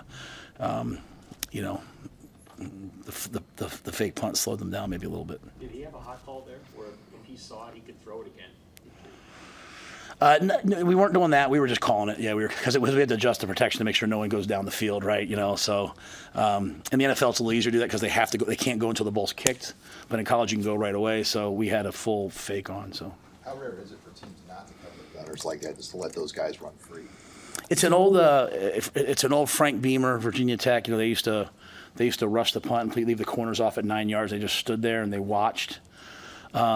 These guys are doing it at 5 yards, and they're as well coached a team. I mean, I'm in no way saying that. I'm just saying, like, not many people have a punter with an arm like ours does. I mean, he can throw, and so, a lot of people wouldn't throw a 22-yard honey hole shot, right? Like, that's hard to do. But thankfully, Bruce Sheedy's probably got one of the better arms on the team. To be quite honest, he's really good at this stuff. And we had Johnny Hecker at Carolina, who's epic for this stuff. So we have a couple of these things that Ed has, and it worked. Could Tristan still be available coming out of the second half? And are there any other injury updates? Yeah, I think Tristan's going to begin potentially begin the process of testing and seeing where he's at, and whatever that means in terms of when he's comfortable, healthy. So there's that. There's Tommy, right? Tommy was trending closer. Like I said, he was up until kickoff. We thought he was going to go. So it's just a day-by-day thing with him. Is Bly Hill up? Yeah, Bly Hill, we had him up ready to go, but we didn't play him, right, because Sierra played so well. So to me, you're looking at a guy who's got 4 open games in the next 6 games.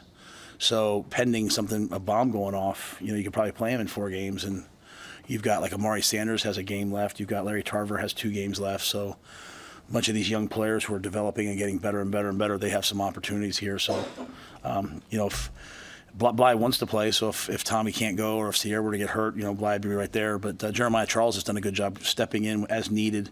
You think about it, you're out there, and he's really the 5th corner 2 weeks ago, and now he's the 3rd corner. And so with Tommy out, with Tommy and Bly out, so it's a credit to him. I know that Heinrich Haarberg gets onto the field about 5 or 6 times a game. This is a question I get a lot of why he's not used more. Like, can you speak to that? Just I think fans really enjoy watching him play, but he doesn't get a ton of carries or things like that. What's the challenge of trying to get him into the game and also get the ball in his hands? Yeah, I'll say this. I think he needs to play more.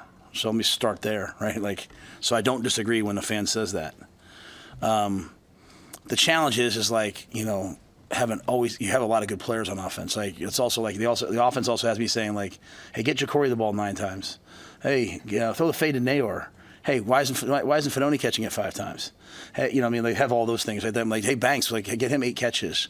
Hey, so they have that for me. Hey, why hasn't Carter Nelson touched the ball yet today, guys? Hey, hand the ball to Janirin on the reverse. So we have a lot of players like that I want to see touch the football. If you think about what's happening on the perimeter, if we can just get our run game up to about 180 yards a game, between the tackles, and this is not a shot. This is nothing. This is just all of us, right? The O-line, throw the RPO when it's there when they blitz, guy making somebody miss. If we can just improve that number, I think the overall thing will happen. But I think part of it is we spent so much time with Heinrich getting him ready to be the second quarterback. That because he's a play away, right? So I think that's maybe delayed it a little bit. But I don't disagree. But I also will say that the offensive staff hears me say that about Fedoni every day. They hear me say that about all these guys every day. I know we'll get into Indiana next week, but what do you make of their start? And that's a big noon kickoff. Well, I mean, I'm not surprised by it. Let me say that. I mean, the team they had at James Madison, was an excellent team. And the world's changed. You come somewhere now, and a lot of your good players come with you, right? So they brought over a lot of guys who know how to win. They have a great coaching staff. And the Signetti family, if you're from where I'm from, that's a legendary coaching family. Coach Signetti Sr. was as good as there was. And, both brothers are excellent. Kurt's a great coach. He's turned every place around that he's been. And, I think 2 years ago they had a pretty good team, or 3 years. It's not like Indiana's been in the gutter for them. They've had good seasons. And he comes in with swagger. He's got a really good quarterback transferred in. They brought some good players. They had some good players that were already there. They've got great wideouts. And they're rolling, right? They're following his demeanor, and they play with a lot of confidence and swagger. And so it's great. Again, it goes back to what I said all training camp of looking at the schedule before the season and saying what games are easy and what games are hard is not true, and it's not the way of college football anymore. Everyone's got to get that in. like how many teams lost to teams that you would have never thought Alabama would ever lose to Vandy. You never would have thought maybe USC would lose to Minnesota. The portal, transfers, and it's changed all of it. That's why there's no undefeated NFL teams, right? So, it used to be that a player would say, man, I got offered from, whomever, Ohio State. I'm going there, But now he might get offered, I might get offered from Blue Mountain State, let's just say. And that's the top school in the country. And they're offering, hey, we'll give you, X amount of money. And another school that was 2 pegs lower on the pecking order of recruiting will say, hey, we'll give you 3 times that. Because for this guy, he's their 15th best recruit. But for them, they're like, well, we can't get those guys. Let's get him. So now that kid's like, do I go there for $50,000 or I do go there for $250,000? So all of a sudden so why were the great teams of the 90s and 2000s, 2010s, why were they so dominant? They stacked up all the talent. And when guys got hurt, the next guy came in was also a Parade All-American. Now the Parade All-Americans are all spreading out a little bit more. So it's just different. So the days of it's just different now. So I think Indiana's a tremendous example of that. It's a completely different roster this year than it was next year. You guys got stuck with me. Like I said, I didn't get to bring anybody with me. I love Bryant, but he can't play. They didn't let me bring McCaffrey. They didn't let me bring Brian Burns. So we came in here and we just been building with the guys that were here and trying to recruit. Just kind of a little more the old school way. But you know what? Like people that are moving now, it's just a different world. So. We all have to just adjust to it. Not part of that different world. Have you, with the 4-game redshirt and transfer trend that's kind of going on, have you had to have some conversations last few weeks with guys who are thinking about leaving, or has it been pretty? Yeah, I've had no one say, "Hey, I'm thinking about leaving. Can I redshirt?" My main conversations with most guys are like, I'm normally the one saying, "Hey, you should redshirt." Like I just don't believe that playing for guys, if they're not playing, like Ja'Cory shouldn't redshirt, he's playing. But if you're playing 8 plays a game as a freshman or playing 50 plays a game as a senior, like look at Ty Robinson. Like look at how dominant Ty is right now. And was he that way last year? Was he that way the year before? He was good. He's gotten better every year. And that extra year for Ty now, he's doing things. So I believe in redshirting. I believe in the old school process. So. But it takes parents who trust you, it takes players who trust you, and at the same time, if a player says to me, "Coach, I want this isn't right for me. I want to transfer. Can I? I'm not going to throw him off the team. You know what I mean? Like it's just not my way, right? So anyway, I haven't had anybody come to me and say, "Hey, I want to do this" or anything like that. Like I haven't had that. Okay, guys, thanks for coming out. Certainly a tough pill to swallow, tough game. Great Big Ten football game out in Nebraska. But didn't go our way, so we got back late, or really early Saturday morning. Came in yesterday and worked through it with the players, and now I've moved on and getting ready for Wisconsin. So anything I can answer, I'll try to help you. I guess just defensively, what was the key kind of to that second half improvement and what they were able to do? You said after the game it was stifling, and what do you feel like that can carry now into the Wisconsin game? Well, we made a couple mistakes in the first half. We misfit a run. We actually had a guy covered. The guy made a nice catch. Al-Shadi was right in his face, and the guy made the catch. So, but I just think in the second half, one thing we did remarkably better from Washington to Nebraska is our tackling. That was a point of emphasis, and I think the guys really did a great job of improving that. Now we have to continue to do that, and Wisconsin's got some backs that they're strong. They make people miss tackles. Why? Because they're very tough and they run through tackles. So we're going to have to really bring it. But that's something we got to do. That's something that we're known for, and it was disappointing in the Washington game. But we got back to, it was really almost a model for how you should tackle. I think we missed 2 or 3 tackles as the entire defense. And generally, as a defensive coach, you look at it and say, you'd like to be 0 missed tackles, but each level of the defense you usually allow for 2. So D-line, linebackers, and secondary.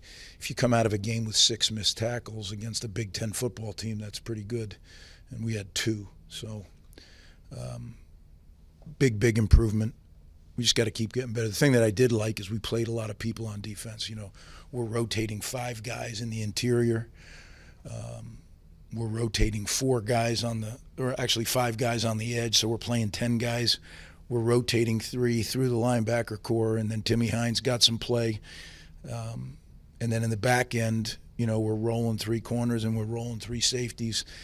And when you do that with guys, you know, like Kosh Sanders got in there and played well again. You know, he's a really good young football player. So, again, to have Bo rolling now in the corner mix, and then Al Shadi because of Robert being down, you know, we played that game only very little with Robert, very little with Ian, and obviously without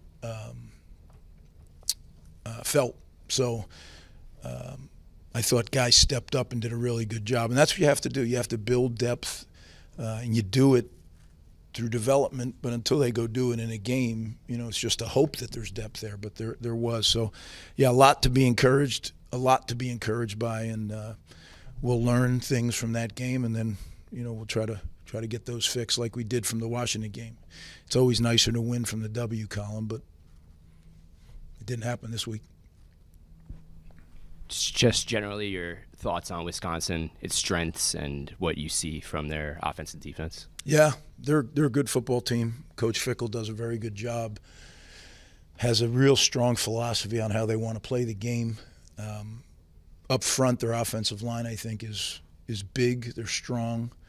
You know, you just watch them play against good competition. They're good up front.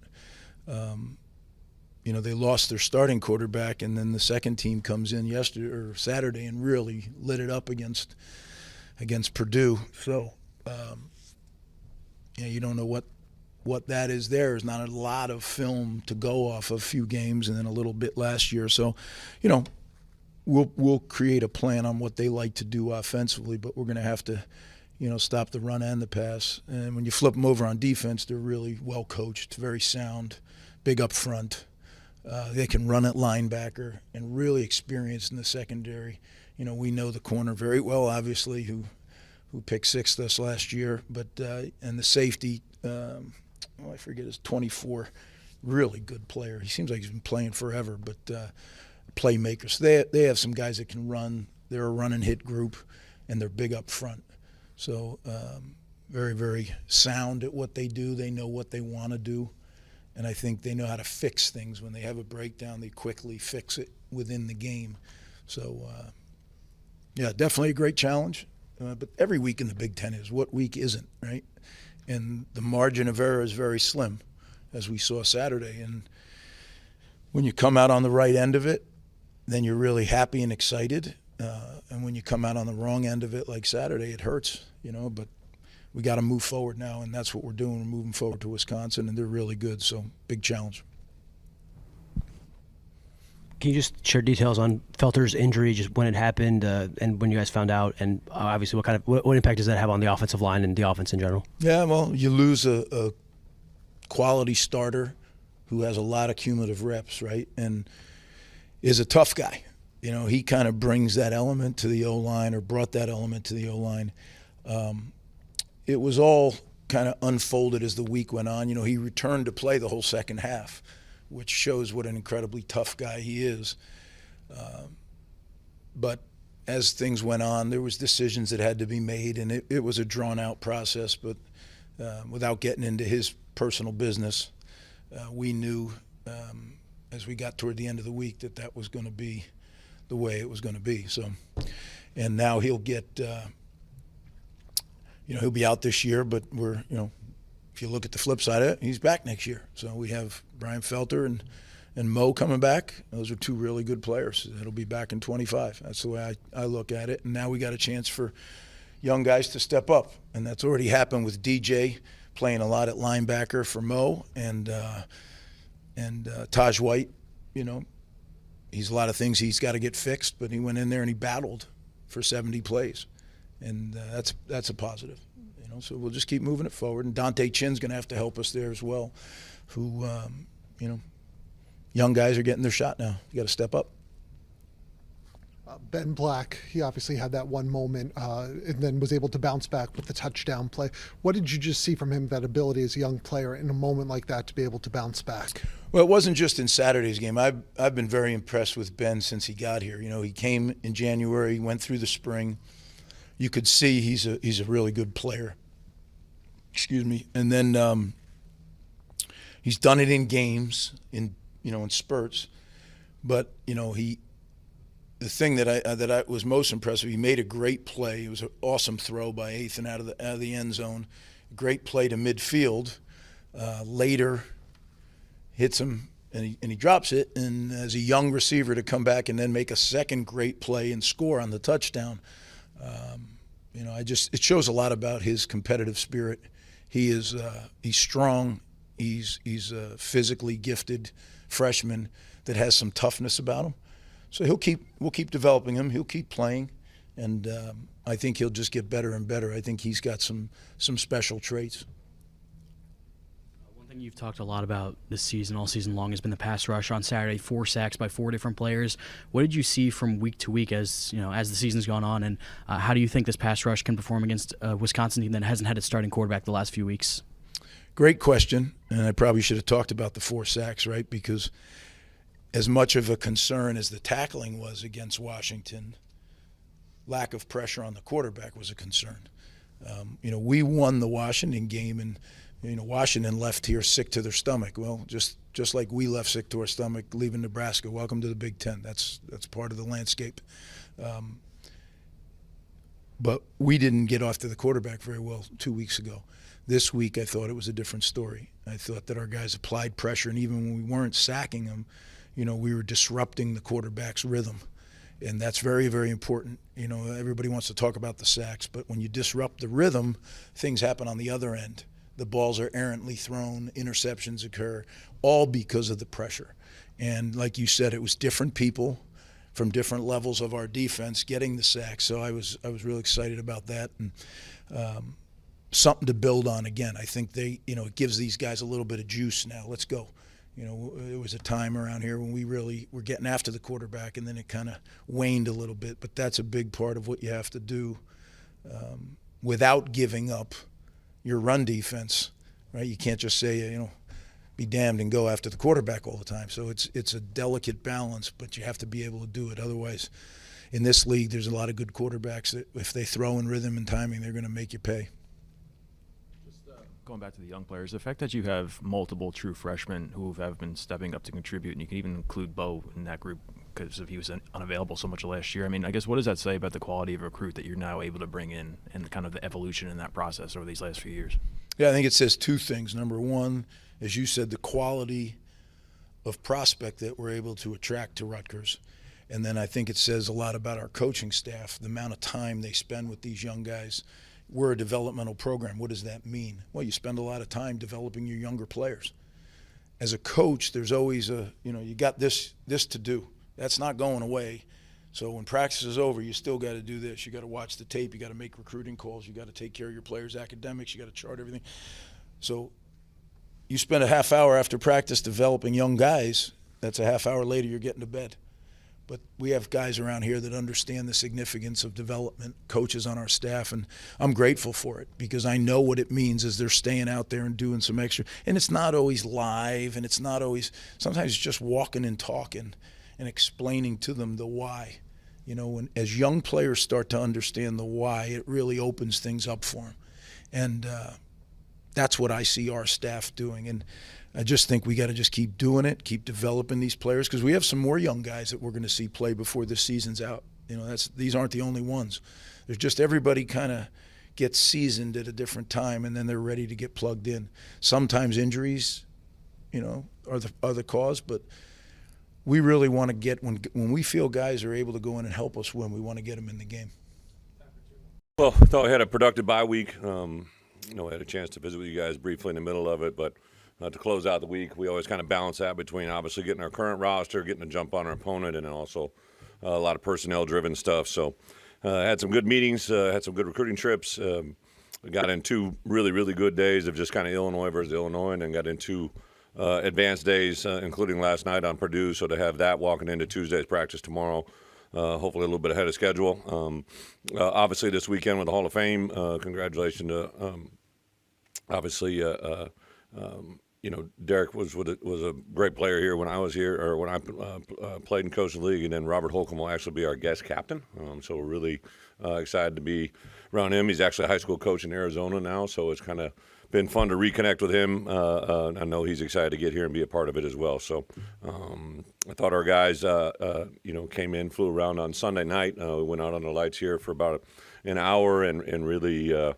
The part that you always look at during the bye week is trying to get you guys healthy, but also trying to get you guys fresh. We'd played five games. It took basically all those games. If you even look at Eastern Illinois, we kept the starters in all the way through the first three quarters, and Central Michigan was really a four-quarter game. So then obviously the three ranked opponents were tough battles all the way from start to finish. So to play 5 games, to get out of it pretty healthy, I think is a good sign. And then obviously to get some opportunity to get their legs back last week. We'll see exactly where we are going into this week, but I thought our guys accomplished that. Tank said the guys were great in the weight room, and we'll just kind of play this week out as it goes. Looks like it's going to be a beautiful day on Saturday, 2:30.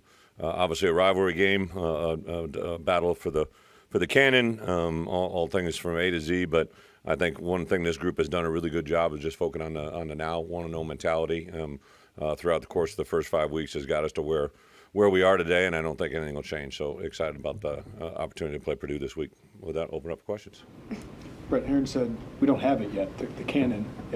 How much never is had that? it, never saw it, never touched it, never smelled it. So with Purdue struggling, obviously, how much does that help? Just, hey, this is a goal. I know 1-0. I understand the question, but I think when you're dealing in the Big Ten, there's no greater indication than this past weekend. On Sunday, I've always said I always take a minute to kind of look back at college football, and I couldn't afford to pass up on the opportunity to have 3 ranked teams, 3 top 10 teams that obviously had a setback over the weekend, and all 3 of those teams had kind of had premier wins, right? That and then just the way it all kind of played out, all of them were teams that were at home on the the other team, the team that other than the Michigan game. Just a lot of different things that factored into it. I did look at 3 common factors of all those games. All 3 lost the turnover margin. All 3 of them almost had double-digit penalties.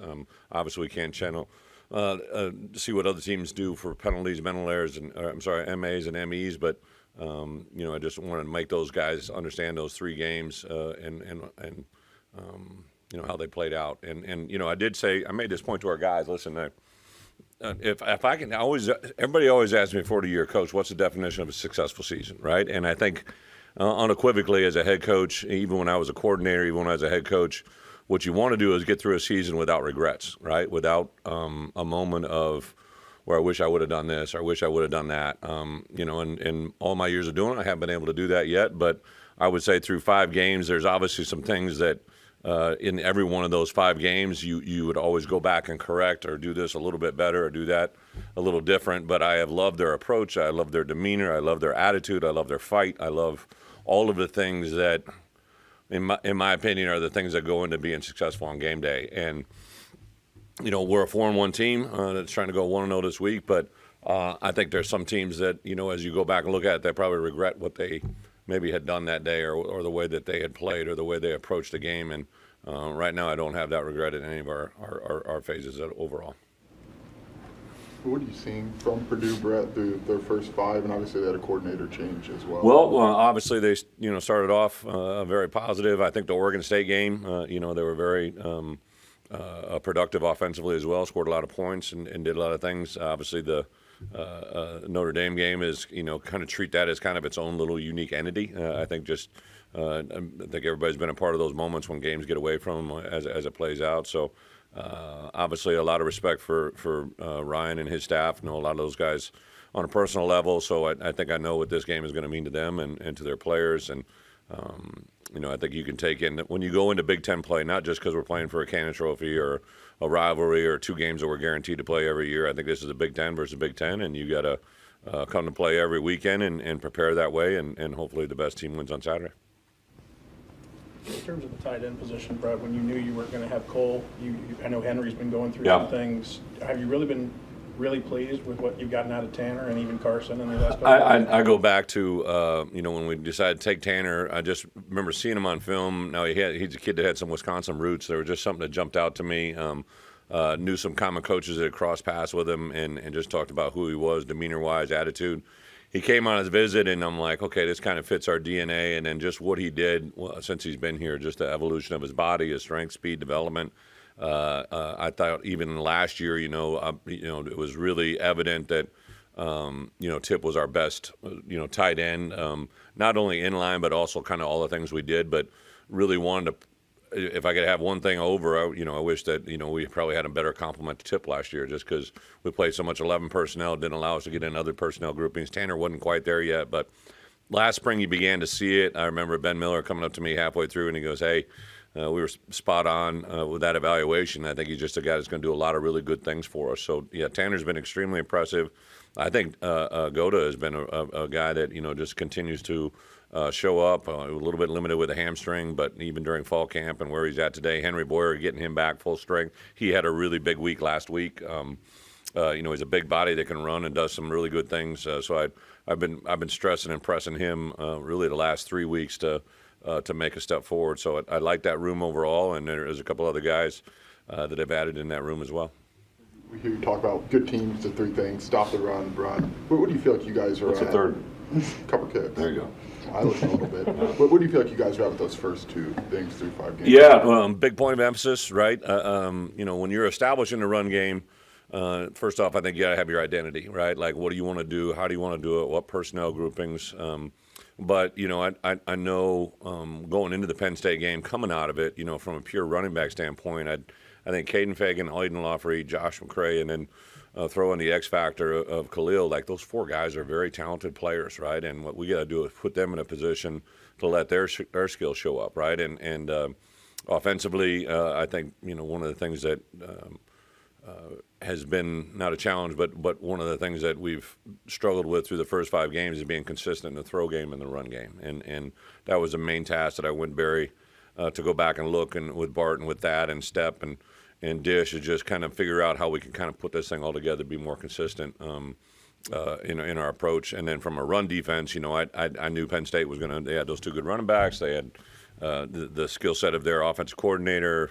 Talked about we need to play good run defense, and obviously we did at times, but not near as good enough to be successful. I think the key thing for them was running. They're running for 240, and we're running for the numbers that we did. Obviously the sack yardage came into play a little bit, but obviously the discrepancy in able to run the football is a big part of that game. The Penn State game aside, defense obviously improved quite a bit over the first 5 games. Can you point to 2 or 3 things where you think has helped turn that around this year defensively? Well, I think first off, not to overstate the obvious, but Aaron is a second-year coordinator. I think I made, even though statistically my first year to my second year wasn't as good statistically, I think I learned some things in that second year better than my first year. So just to learn, every coordinator I've been associated with, they've always been better in year 2 than year 1.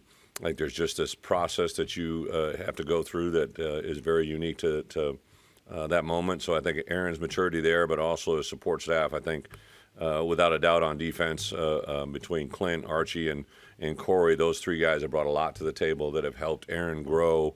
And just the chemistry in that room, Terrence Jamison and Aaron have been together a long time, known each other as players. So it all starts in the chemistry of that environment. I would tell you that I think, even we're playing a game where we're seeing a guy that, the success of what he had here really parlayed into the opportunity that he got at Purdue. And I think when I go back and think about all those things, all he talked about was the chemistry in that environment, defensive staff room, that made that moment come through. So, listen, there's a lot that goes into players and schemes, but if you're not together in that coaching staff with the way you respectively approach offense, defense, and special teams, you're not going to have success on the field. So I think that's the biggest one. The second one, I think, we lost some really good players, but the development and the emergence of our outside linebacker play, I think Alex Bray and Dennis Briggs inside have been very, very big part. They're most productive players. And then the development of T-Raw Edwards, I think, inside really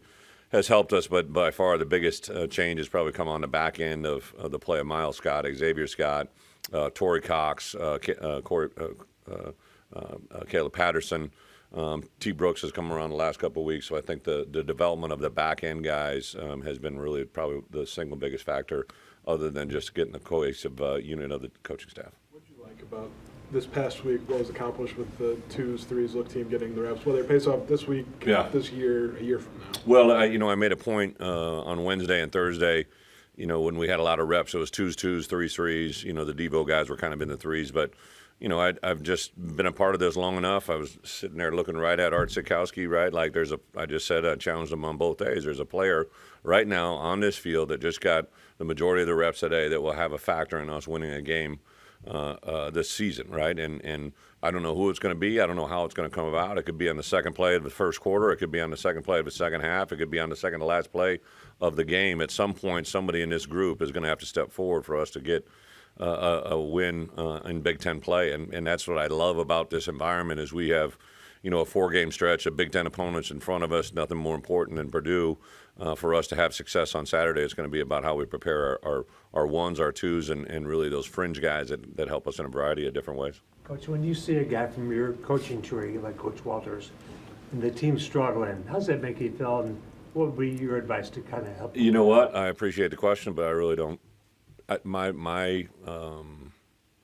When you're in season, right? I've had 7 or 8 guys become head coaches, right? Like I love them, care about them, respect them, but so entrenched. Even like last week, like it's just everybody thinks bye week, but it's for myself, I was in town literally 2 nights during the 6-day stretch. Like you're just so immersed in what you're doing.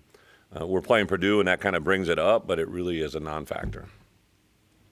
This is probably a little off the radar, but we've seen players, other schools, redshirt and kind of opt to redshirt, I guess. I'm just curious, do you have any thoughts on that and how, if at all, you've considered maybe how you would handle this? Yeah, well, you guys obviously interviewed me last week, and I brought it up for a reason, right? The whole element of having 5 years of eligibility, I think, would eradicate kind of that problem. But there are troubleshoot problems around that too, right? If you include a 5th year and what that means, but. I would say it popped up in our building more than it's ever happened in my 16 years as head coach, and not even a question. So some of those haven't come to light yet, but I definitely had the conversations.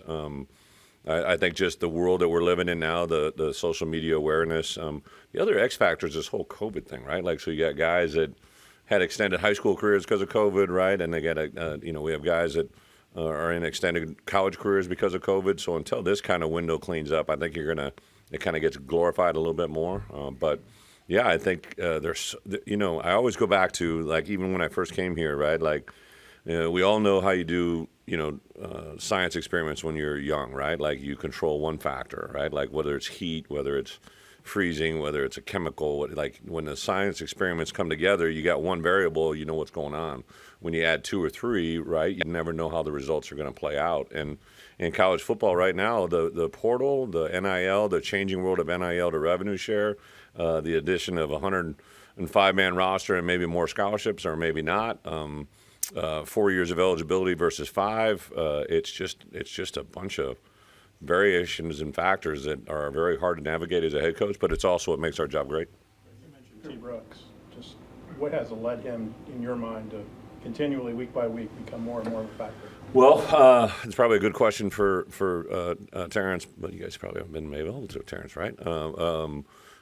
I just think a guy that has come in, there's always going to be an adjustment factor to how we do things. We really don't vary on how we approach things. I do think we put a lot of, in my opinion, a lot of thought into how we handle every player. Every player is a little bit different. They come in with a different resource, a different background. I don't think you can, paint every player with the same brush, but on the same account, you have to have some accountability to it, right? So I think, however he came in, the adjustments he's made, he's been very diligent. Corey Parker, I can't say enough about how he just handles every moment with Terrence, and also Torrey Cox, and Caleb Patterson. Those are 3 guys that are playing the majority of our reps who didn't even see the field last year, and all 3 of those guys are playing extremely well. So, and there's some Jaheim Clark, T. Strain, just a lot of guys that I think have been listening, buying, and growing without maybe reps on the field. But I think the best part about Terrence Brooks is everything that you've seen. It's only going to get better, and last week was a good indicator of it.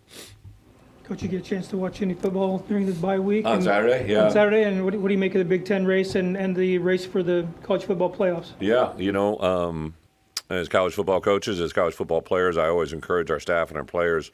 The only way you can learn football is by watching football, right? And you're going to go through a lot of reps. But to sit back and Saturday, I was flying in Saturday morning from recruiting, so I didn't get a chance to watch the beginning half, but I got in town about 10:45, just in time to watch the Purdue game, obviously in Wisco. Kind of channel surfed in the afternoon, was able to watch some stuff in the evening, which is, to have teams that we're going to play in the future, but also just learn college football. But yeah, I think, the one thing that gets reinforced all the time is, the teams that take advantage of the opportunities they're given, who can kind of rise out of the moments of success and come out of the moments where there's been, a little bit of a setback. Those guys continue to win. So, the Big Ten race is unique in the fact that it's an 18-man race this year that's never been done before, and I think to be a part of that is pretty awesome. Obviously, we had a setback at Penn State, but we're trying to take advantage of the opportunity that we have with Purdue. Does the self-scout allow for you guys to scout your personnel and say, hey, there's more competition here? How does that kind of play out? Well, I think two things, Jeremy. First, what have we done well, and then identifying what we didn't do well, but why did that happen, right? Like I always, well, we did this, we had these many carries, and we got this many yardage, right? Okay, that's great. That's a math equation, right? Now tell me why it didn't work, right? Or why it did work. I think that's the part I always kind of stress to our coaches and our players, right? It's not the answer, it's the why, right? And I think to have a bye week after 5 games and to have a bye week after, a tough road game at Nebraska, a tough road game against Penn State, it's invaluable to have that bye week right there. Next year we got a 2-game bye week as well, right? So I've just always felt that's the optimum season, is to have a 12-game schedule with 2 bye weeks, and this week it played into it, and it was interesting. I bumped into on the road to coach from Kentucky, and Kentucky had the same thing. They had a 5-bye, 4-bye, and just talked about the advantageous part of that is really good. Just a quick follow-up on the 5 years of eligibility. Is that excluding medical red shirts? And more importantly, do you sense other coaches would join you in that you're? Yeah, so I became a head coach in 2006, and I distinctly remember in 2008 having a long conversation about the proposal to add a 5th year of eligibility. At that point, there was a lot of discussions about, what that could entail, how it could play out, and then kind of the modification came to this whole, all right, let's give them 4 weeks to play, right, and it doesn't count against them without penalty. And then after the first or second year of doing that, I remember Dabo Swinney specifically saying, can we get this to go to postseason play, because they actually need it most, right? Dabo was on several years in a row as a college football playoff coach, and I just thought it was incredibly insightful, right? Because here's a guy that that I'd witnessed. It was when I was out of college football, but they needed more players at the end of the year, just because that's when you get the most depleted by injury, and so the NCAA listened at that point and granted postseason play to be added into it. So now it's 4 regular season games and unlimited in the postseason. So it seems like we're trending to that direction. So if you were able to make postseason play, let's say you get in a Big Ten championship game or a championship game of your conference, that's 5.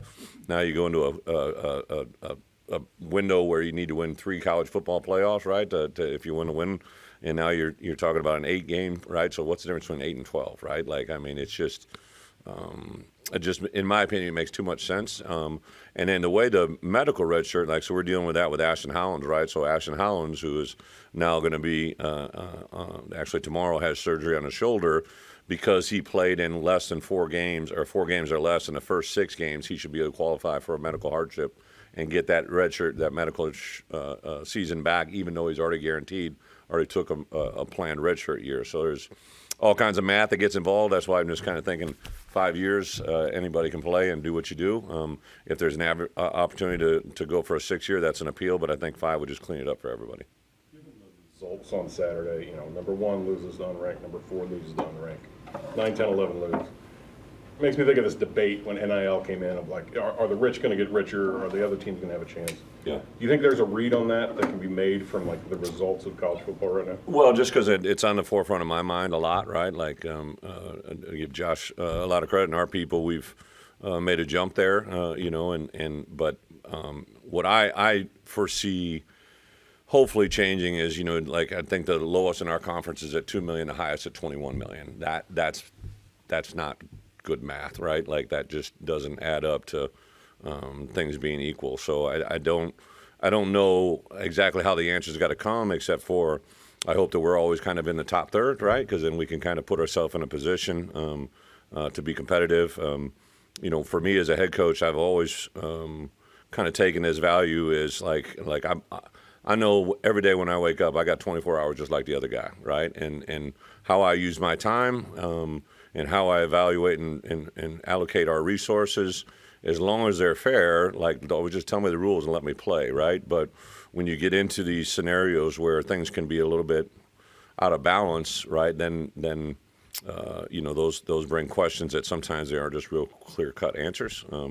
And I appreciate the question, but also, I'm not saying you want to have the highest number either, right? Because then you're dealing with situations and variables that probably come up on your radar that it sounds silly, right? But when kids have an unlimited income or they have an unrestricted ability to spend money, simple things like where they live, parking tickets, cars, the ability to travel during a bye week, right? Do all kinds of things that have never been up on anybody's radar are now present, right? Like I started getting all these things about this guy's got a dog, right? And this guy's got an apartment that doesn't allow dogs. Well, he's got to have a dog sitter while we're out of town, right? Like I'm like, Jesus, right? Like just when you have new situations, new issues pop up, and it's a never-ending kind of chasing the tail, or however you want to say it, right? Like it's fun.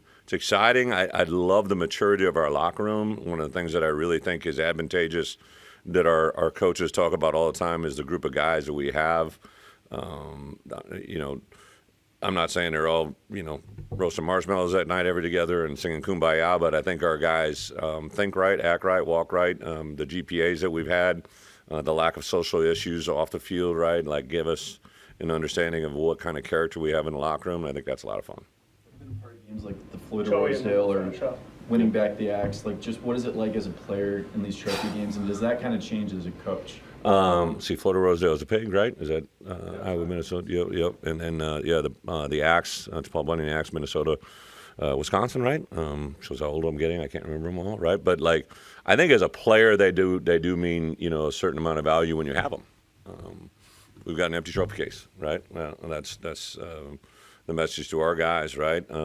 We're guaranteed 2 games every year, Northwestern and Purdue. Both of them are trophy games. Those didn't come by chance, right? So I think it's part of our conference. It's part of our history that I think is really cool.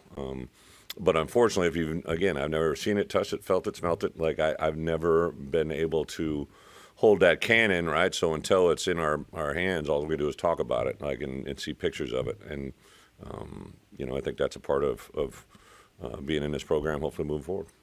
On the offensive line, like we've seen you guys rotate Yeah. a lot of times this year and even in your past. Do you feel like you're solidified coming out of the open week, or are you still kind of shuffling? I think it's fair to say that we feel solidified at certain positions, but where you've seen rotation, or there's opportunities to be in there. I love the fact that I think our guys are their own hardest critics, right? So I think that they not only ask to be better, but they also expect each other to be better. So there's a lot of peer pressure. I think peer pressure works both ways, right? Like there's a certain amount of things we like to apply peer pressure to our kids and make them understand the standard that needs to be set. But the best peer pressure comes from within the locker room, right? If I, as a head coach, don't have to worry about the way people are motivating to play well, like that's a huge step in the right direction. So I think our guys in particular, especially I showed them quotes from James, right? Like I'm not going to shy away from what was said about us post-game locker room, right? So to bring that to players' attention, I think is a very positive thing. Obviously disappointed with the result that we experienced on Saturday. Also very encouraged by some of the things that we're seeing, not only in some performances on Saturday, but also the way that this team has transitioned and gotten right back into Maryland prep. Had a great practice this morning, and excited for the opportunity that's ahead. Going on the road for a Big Ten contest against a team that has the ability to play at a really high level, another explosive offense that we'll be dealing with, and excited for the challenge on a short week. To be honest with you, I think our football team is excited about the short week. Excited to get right back into practice. Had a great walkthrough last night, and really proud of the way that our guys transitioned into this morning. Coach, Saturday marked the second time this season that a road team celebrated on your home field. Does that give the team any additional fuel as you prepare to hit the road for a Big Ten game?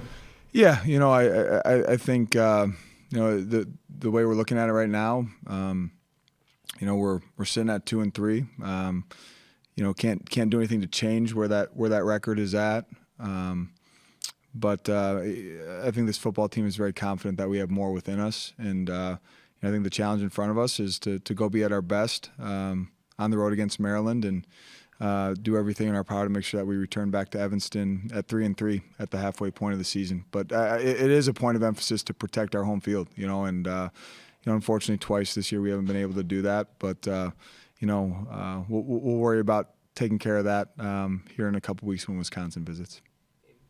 Coach, against Indiana found holes in the middle of the field a lot. Is there talks with Tim about, hey, maybe we need to play less soft coverage, less cover 4, maybe manning up? I know it's a young secondary and you don't want to leave them on islands at times, but playing more cover 2, cover 6, and just making sure that no one can just hit those hole shots and pick up 6 yards on first down to keep the chains moving. Yeah, I honestly, some of the RPO stuff that we've seen this year against a couple of our opponents, that's something I really prided myself on for a long time, of studying RPOs, how they're structured.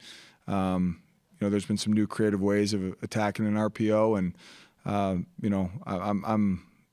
I'm excited about some of the conversations that are happening in our defensive staff room over the last couple of days. And to be honest with you, David, that's something that I got to do a better job of. Being a guy that's coached in the back half before and worked with safeties and DBs, of helping us find some answers to take our guys out of conflict, still be effective against the run game, but ensure that we're not opening up some of those windows that are being attacked in RPO. But that's something that we have to get fixed. We have to do a better job. We have to do a better job of forcing the quarterback to process post snap. And from the conversations we've had over the last couple of days, I'm confident that we're gonna get that corrected. What have you seen on tape throughout the season that has been so effective against you guys in the RPO game? Yeah, I'd love to talk with you offline on that, but I don't want to be giving anyone answers to the test on this one. Last game, a lot of IU fans in the crowd. Is that the home field advantage that you envision for this temporary project? And you talked with the department at all about ways to get more purple in the building? So much of the motivation, behind backing this project was, what it was going to be like for our student athletes to be able to play on campus. And then secondly, giving our students an opportunity to engage. What fired me up, honestly, was seeing our student section. I mean, it was packed. It's ready to roll. My challenge to the Wild Side is bring that energy again for Wisconsin, and let's send you off at the end of the game with a victory. But really proud of the way that our students showed up. Coach, you face some of the top passers in the Big Ten in Will Rogers, Curtis Rourke, and then Billy Edwards. What do you think a young quarterback like Jack can learn just being so up close to them? Yeah, I think the most important thing for Jack is just to continue to learn and improve and evaluate how we're structured schematically. But a credit to those three guys. I think they have a great command of the offense. I think they play with a lot of confidence, and I think they do a good job of giving or taking what the defense has given them and not trying to force things. And, I'm so stinking excited about the progression we're seeing out of Jack. It's a credit to him. And anyone that knows Jack knows that, he is one of the hungriest, humble, a thirst for continued improvement. And, we're seeing that out of him. Not just – it was really fun to see that show up on game day, because those are the things that we're seeing at practice. Coach, Maryland is one of the best teams in the nation in turnover margin. They're plus 11 all year, especially going on the road against a Big Ten team. What do you think the team needs to do to win that battle? Yeah, we got to find a way on Friday night to flip that narrative, because it's an impressive stat. It's a credit to all three phases of their game in terms of protecting the football and finding ways to take it away. And we know for us the equation for winning football here at Northwestern is to to win in the turnover margin. Against Indiana, there were some opportunities for takeaways that we didn't capitalize on, and those potential takeaways would have been could have played a critical role in a different outcome. We got to make sure that impressive by Maryland. We got to be aware of that, but on Friday night that has to be a different story. Hey, Coach, what did you make of Jackson's performance sliding into starting center this last game, and do you think he took advantage of his opportunity? Yeah, I think Jackson's improving. Full context. Started against Nebraska last year. Following game did not start. I think sometimes that can affect a guy's confidence. And I'm not saying it did for Jackson, but the thing I'm excited for Jackson in terms of moving forward is had a chance to step in against Washington.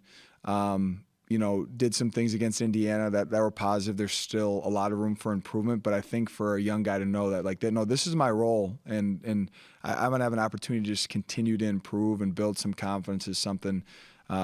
Jackson is so prideful, wants to do such a great job, building some confidence and just letting him cut it loose.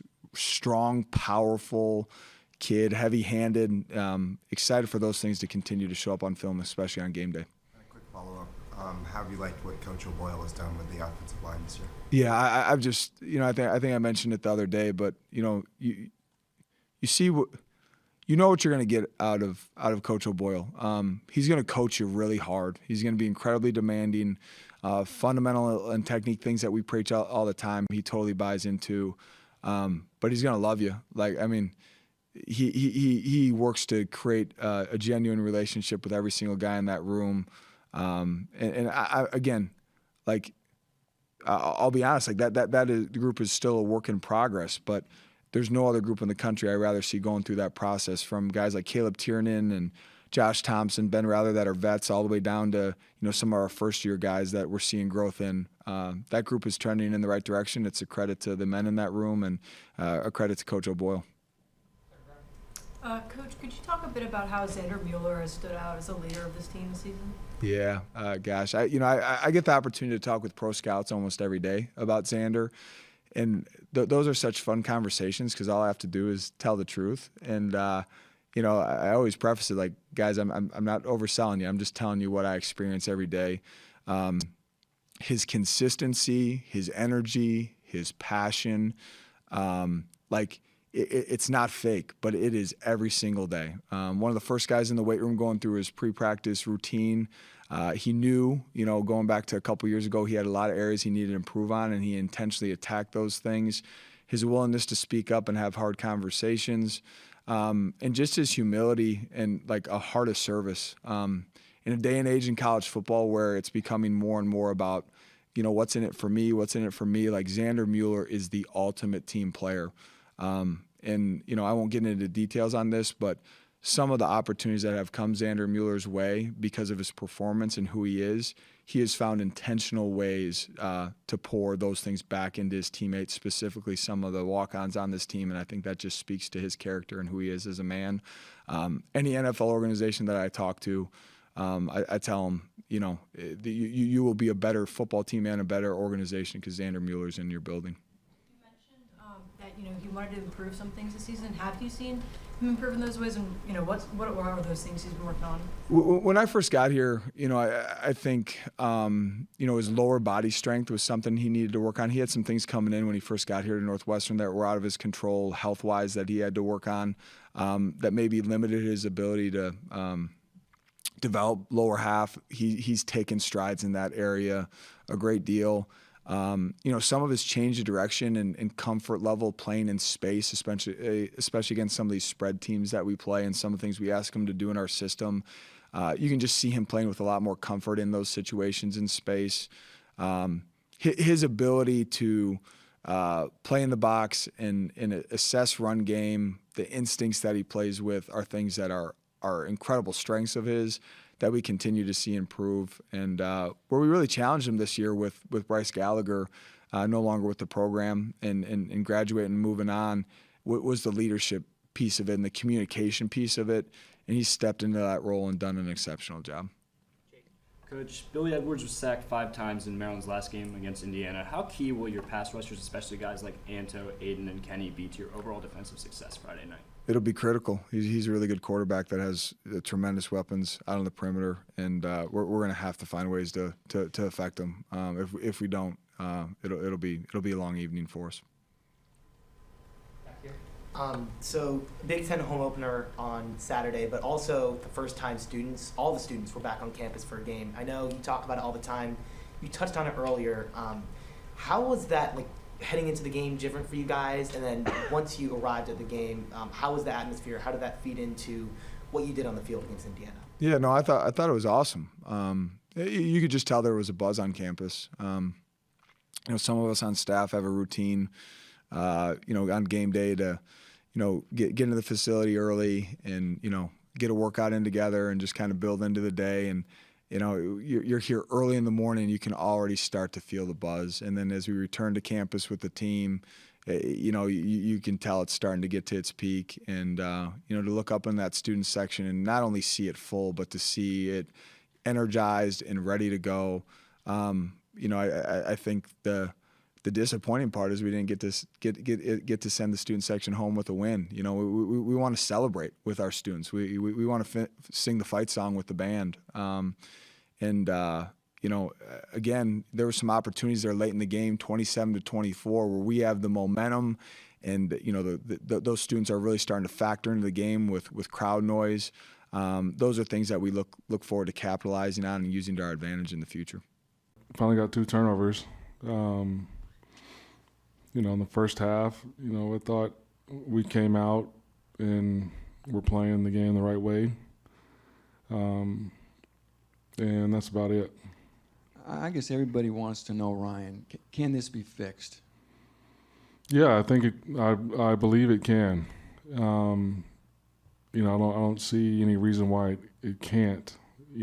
Whenever I've been in a struggling time or an adverse time, the things that you do is you take lessons from the struggles.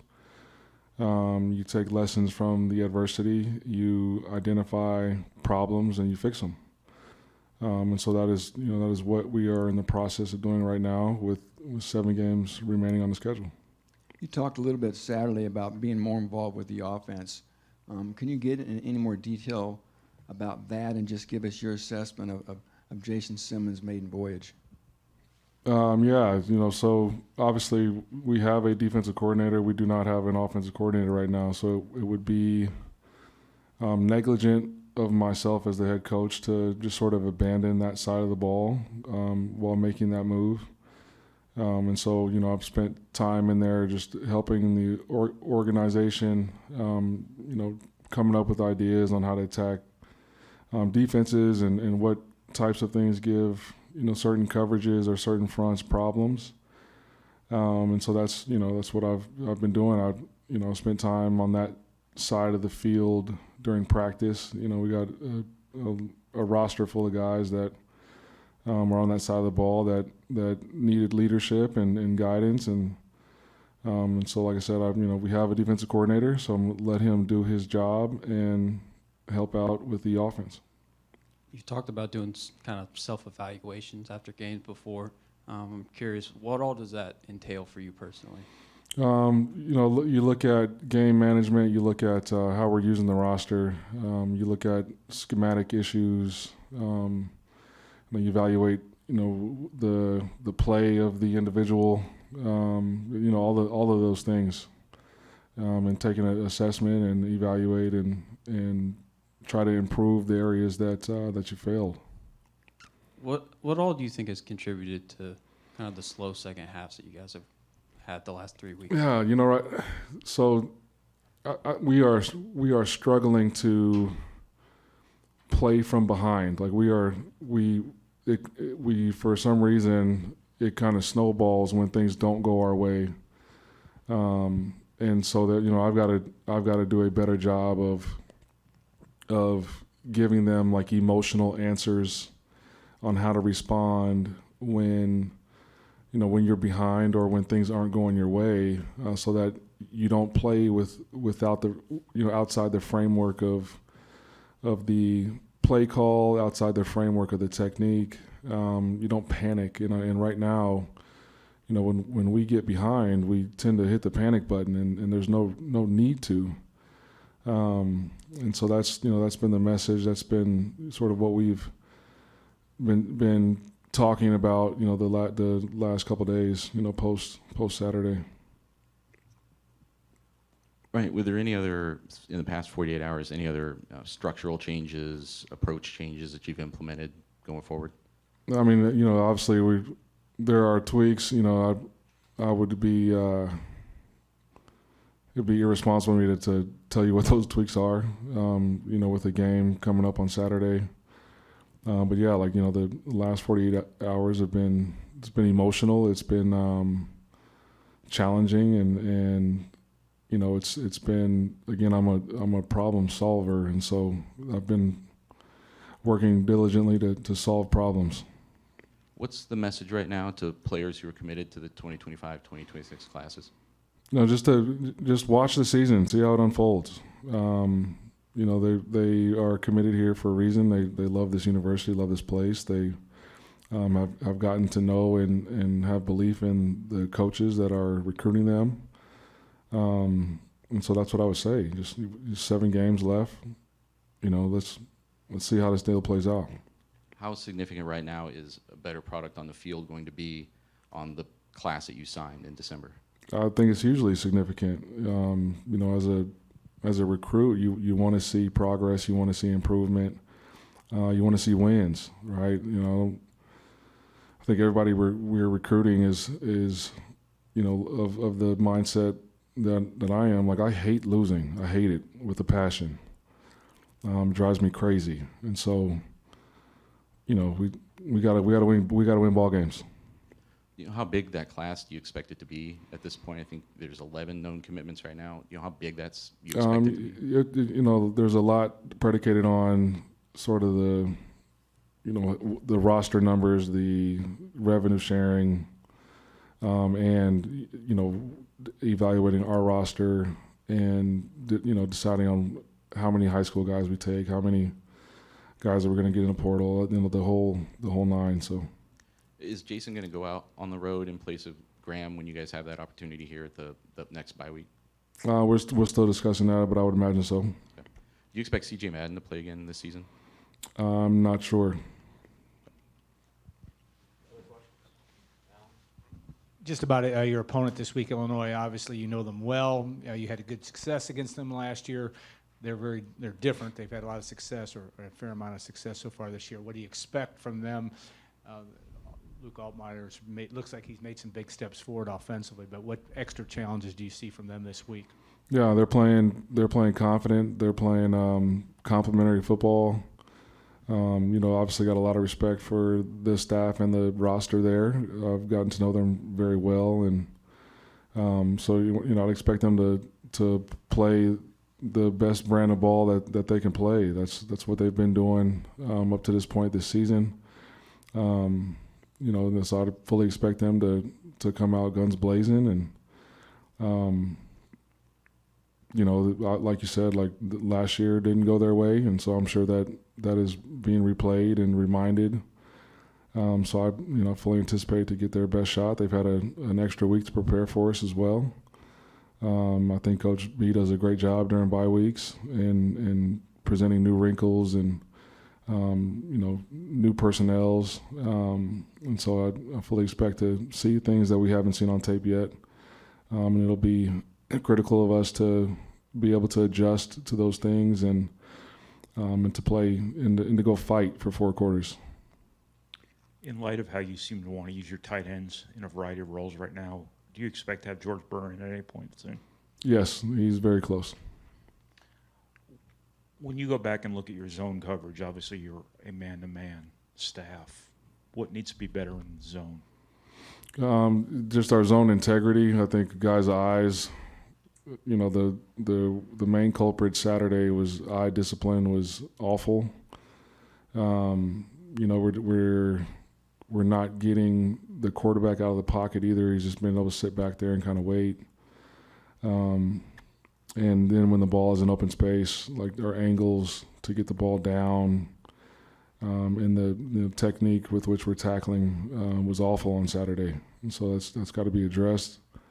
It has been addressed and definitely will be repped in practice.